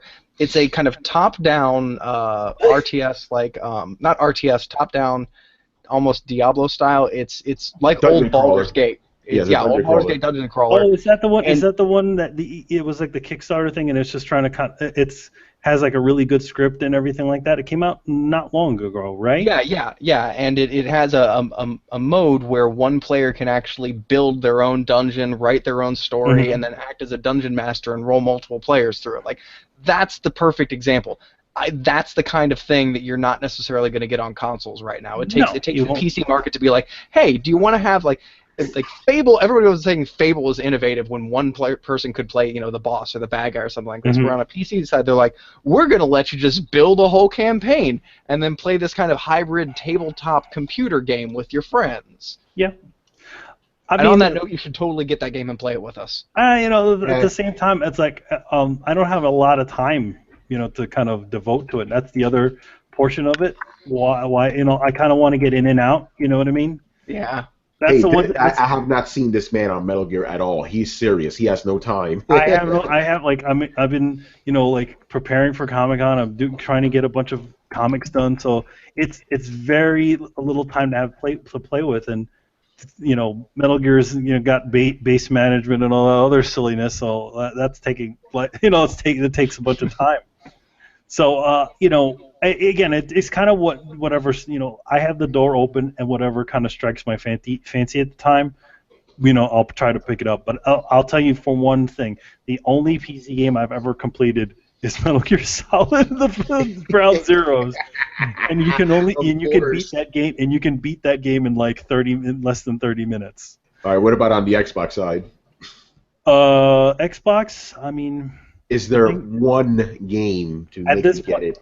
at this point in time, there hasn't been anything that I would like to get for Xbox, and now being the fact that my computer can play pretty decent games, games that are pretty decent, right? I can probably get all of those Xbox exclusives for my Yeah. PC. I mean, we said this on a previous show. If you really want to be a serious gamer this gen, you need a badass PC and a PS4. You kind of don't need an Xbox because all those games are coming anyway. I mean, I don't think exactly everything is. I'm sure they're going to keep certain things. I definitely think that Halo is going to be a while before it actually releases on, PC.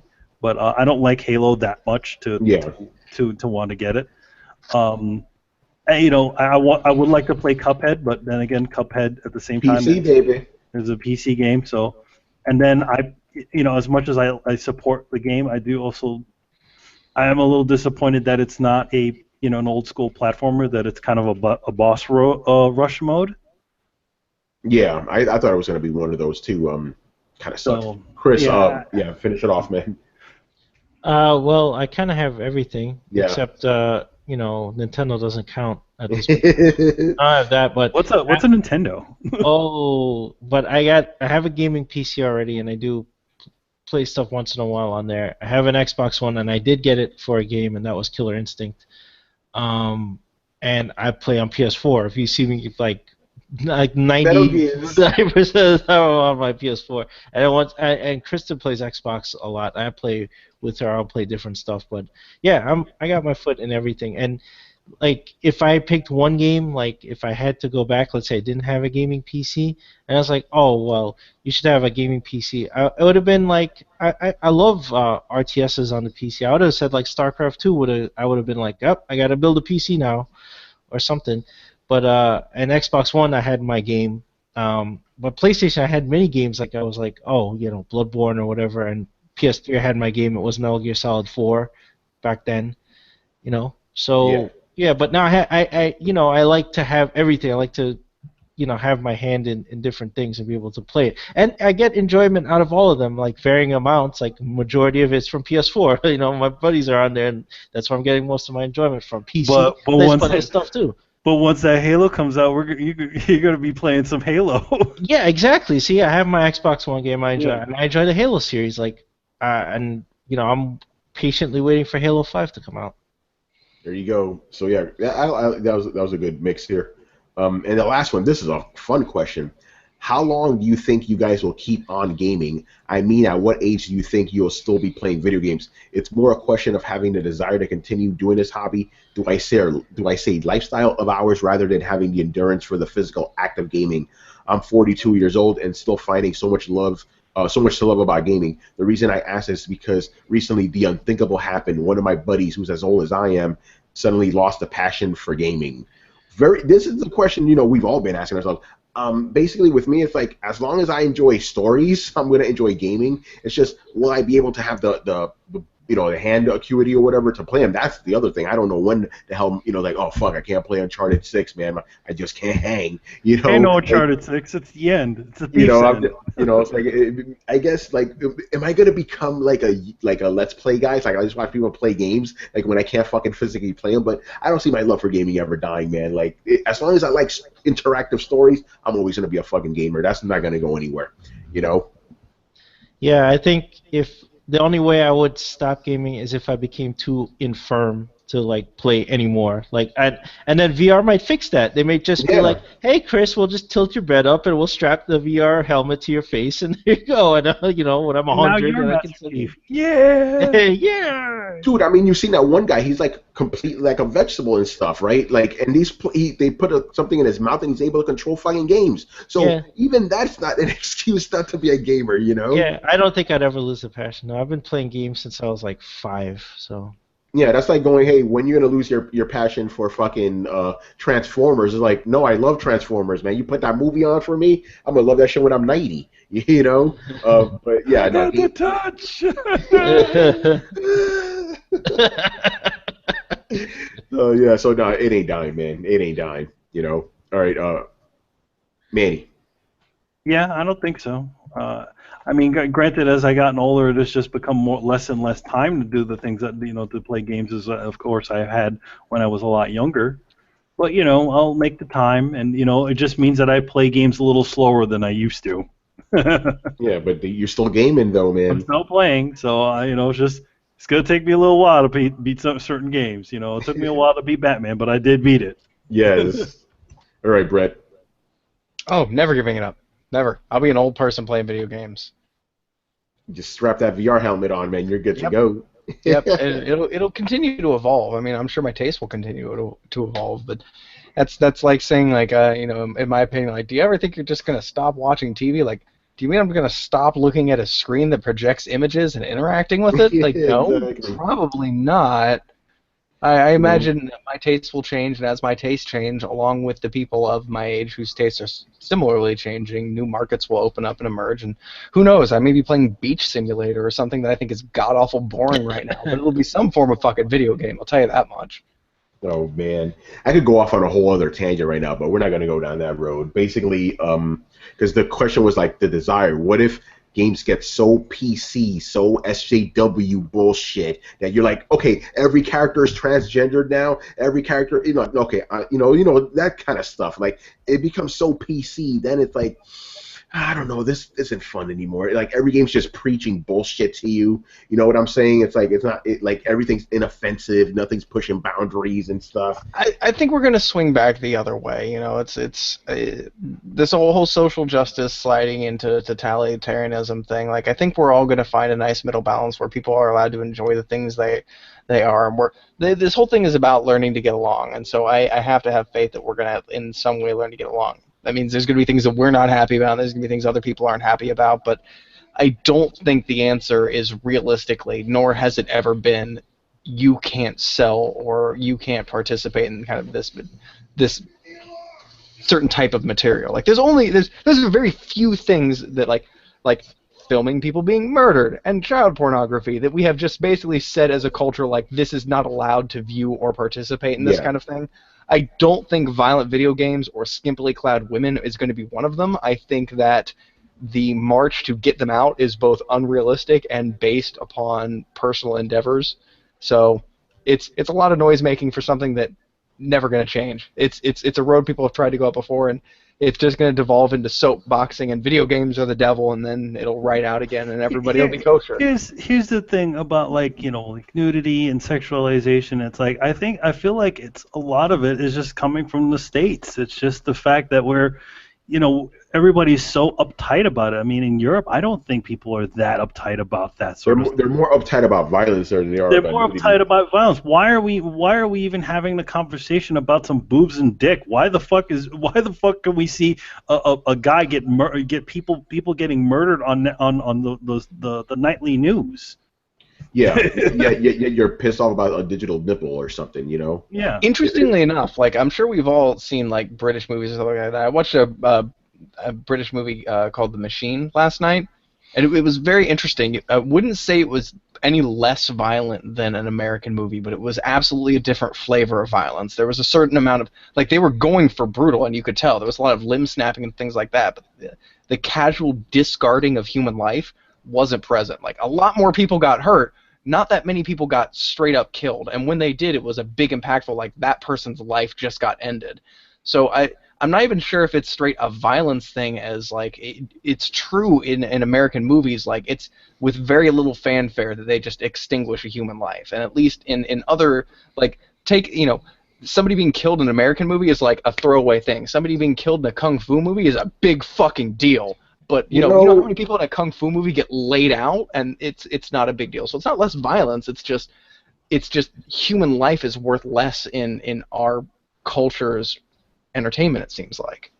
Yeah, it's funny you mention that because I always notice how when I watch like Asian cinema and stuff, even anime, it's like when someone when you see just regular grunt soldiers getting killed, it's like, man, that's fucked up. Even in Metal Gear, it's like, oh wow, man. Like, but then again, you play an American game or watch an American movie where soldiers kill each other. Whatever, like basically, remember saying Private Ryan? It's like when you watch people getting killed, like it feels like that in other movies, It's like, oh, okay, this isn't pleasant, It's not like, oh, like in a western and shit. It's like the guy's just holding his wound and stuff. It's like very, yeah. Like I said, remember the final Evangelion movie? The whole place just gets slaughtered. I'm like, it's just a bunch of grunts getting killed, but it's like every one of them. Dude, like, damn, man. Even in anime, like when there are people in the background, they're all doing stuff. Like they have a certain amount of depth to them. Like they'll have a little bit of talk. Like, what are you doing on Saturday night? And then boom, the wall will blow in. Like American, like no, they're just kind of standing there like pointing at some blinking lights or something. Like it's never anything like interesting or amusing or tells anything about the kind of person that they actually are. They're very clearly red-shirted. You know what I mean? Yeah, exactly. Yeah. It's very interesting, but yeah, going back to the original thing, yeah, I guess theoretically that's the only thing that'll get me to stop games. If games just become so much about what they want and not what I want, I think what I want is pretty much what regular people want. Like, they just want good fucking stories, We don't want anything forced on our throats. So if it comes to that, then I'll stop gaming, but I don't think that'll ever happen. I think something has to give with what's happening now, It's like, you're right, when we get to a point where people are going to the fucking UN to complain about what they read on the internet, it's like, are you seriously going to the world with this shit? You think motherfuckers in Angola are like, oh, that white woman is getting harassed on the internet, this is bad. Like, they don't give a fuck. No, I mean, most countries are laughing at us right now because they're like, oh, these guys have this campaign and they're destroying the lives of other people in other countries, right? But they're worried about how video games are offensive to their own culture. What? I don't want to go off it, but it's like, okay, you're seriously gonna go in front of the UN, right, to talk about how women are being treated horribly in America. Meanwhile, who's in the UN? Saudi Arabia. They fucking stone women for getting raped. For getting raped, you get stoned. So who has it worse here? Some woman reading some bullshit like, oh, you're a liar. That's comparable to getting fucking stoned because you got raped by an asshole? Come on, let's keep some perspective here, I just have to, the only thing I'm going to say on the matter is I read a tweet that put it so perfectly that read something, I'm paraphrasing here, but something along the lines of, in the UN, quote, people telling you suck is tantamount to violence. Meanwhile, in Syria, screaming punctuated by gunfire. Yeah. Like, again, people, I'm not trying to avoid this topic. It's just, I could go off on for another hour because it's fucking ridiculous. We're going to talk about this on Thursday, right? Like, at length, right? Unless something big happens, yeah, we're going to. This whole thing is fucking ridiculous. It really is. Let's just end the show now. I don't think I have any pre-show. Nope, I don't. So let's just finish this shit off. Thank you for watching and listening. Leave us your questions in the comment section on Coalition or YouTube, and I guess our Twitter as well. I just have to look for them. Yes.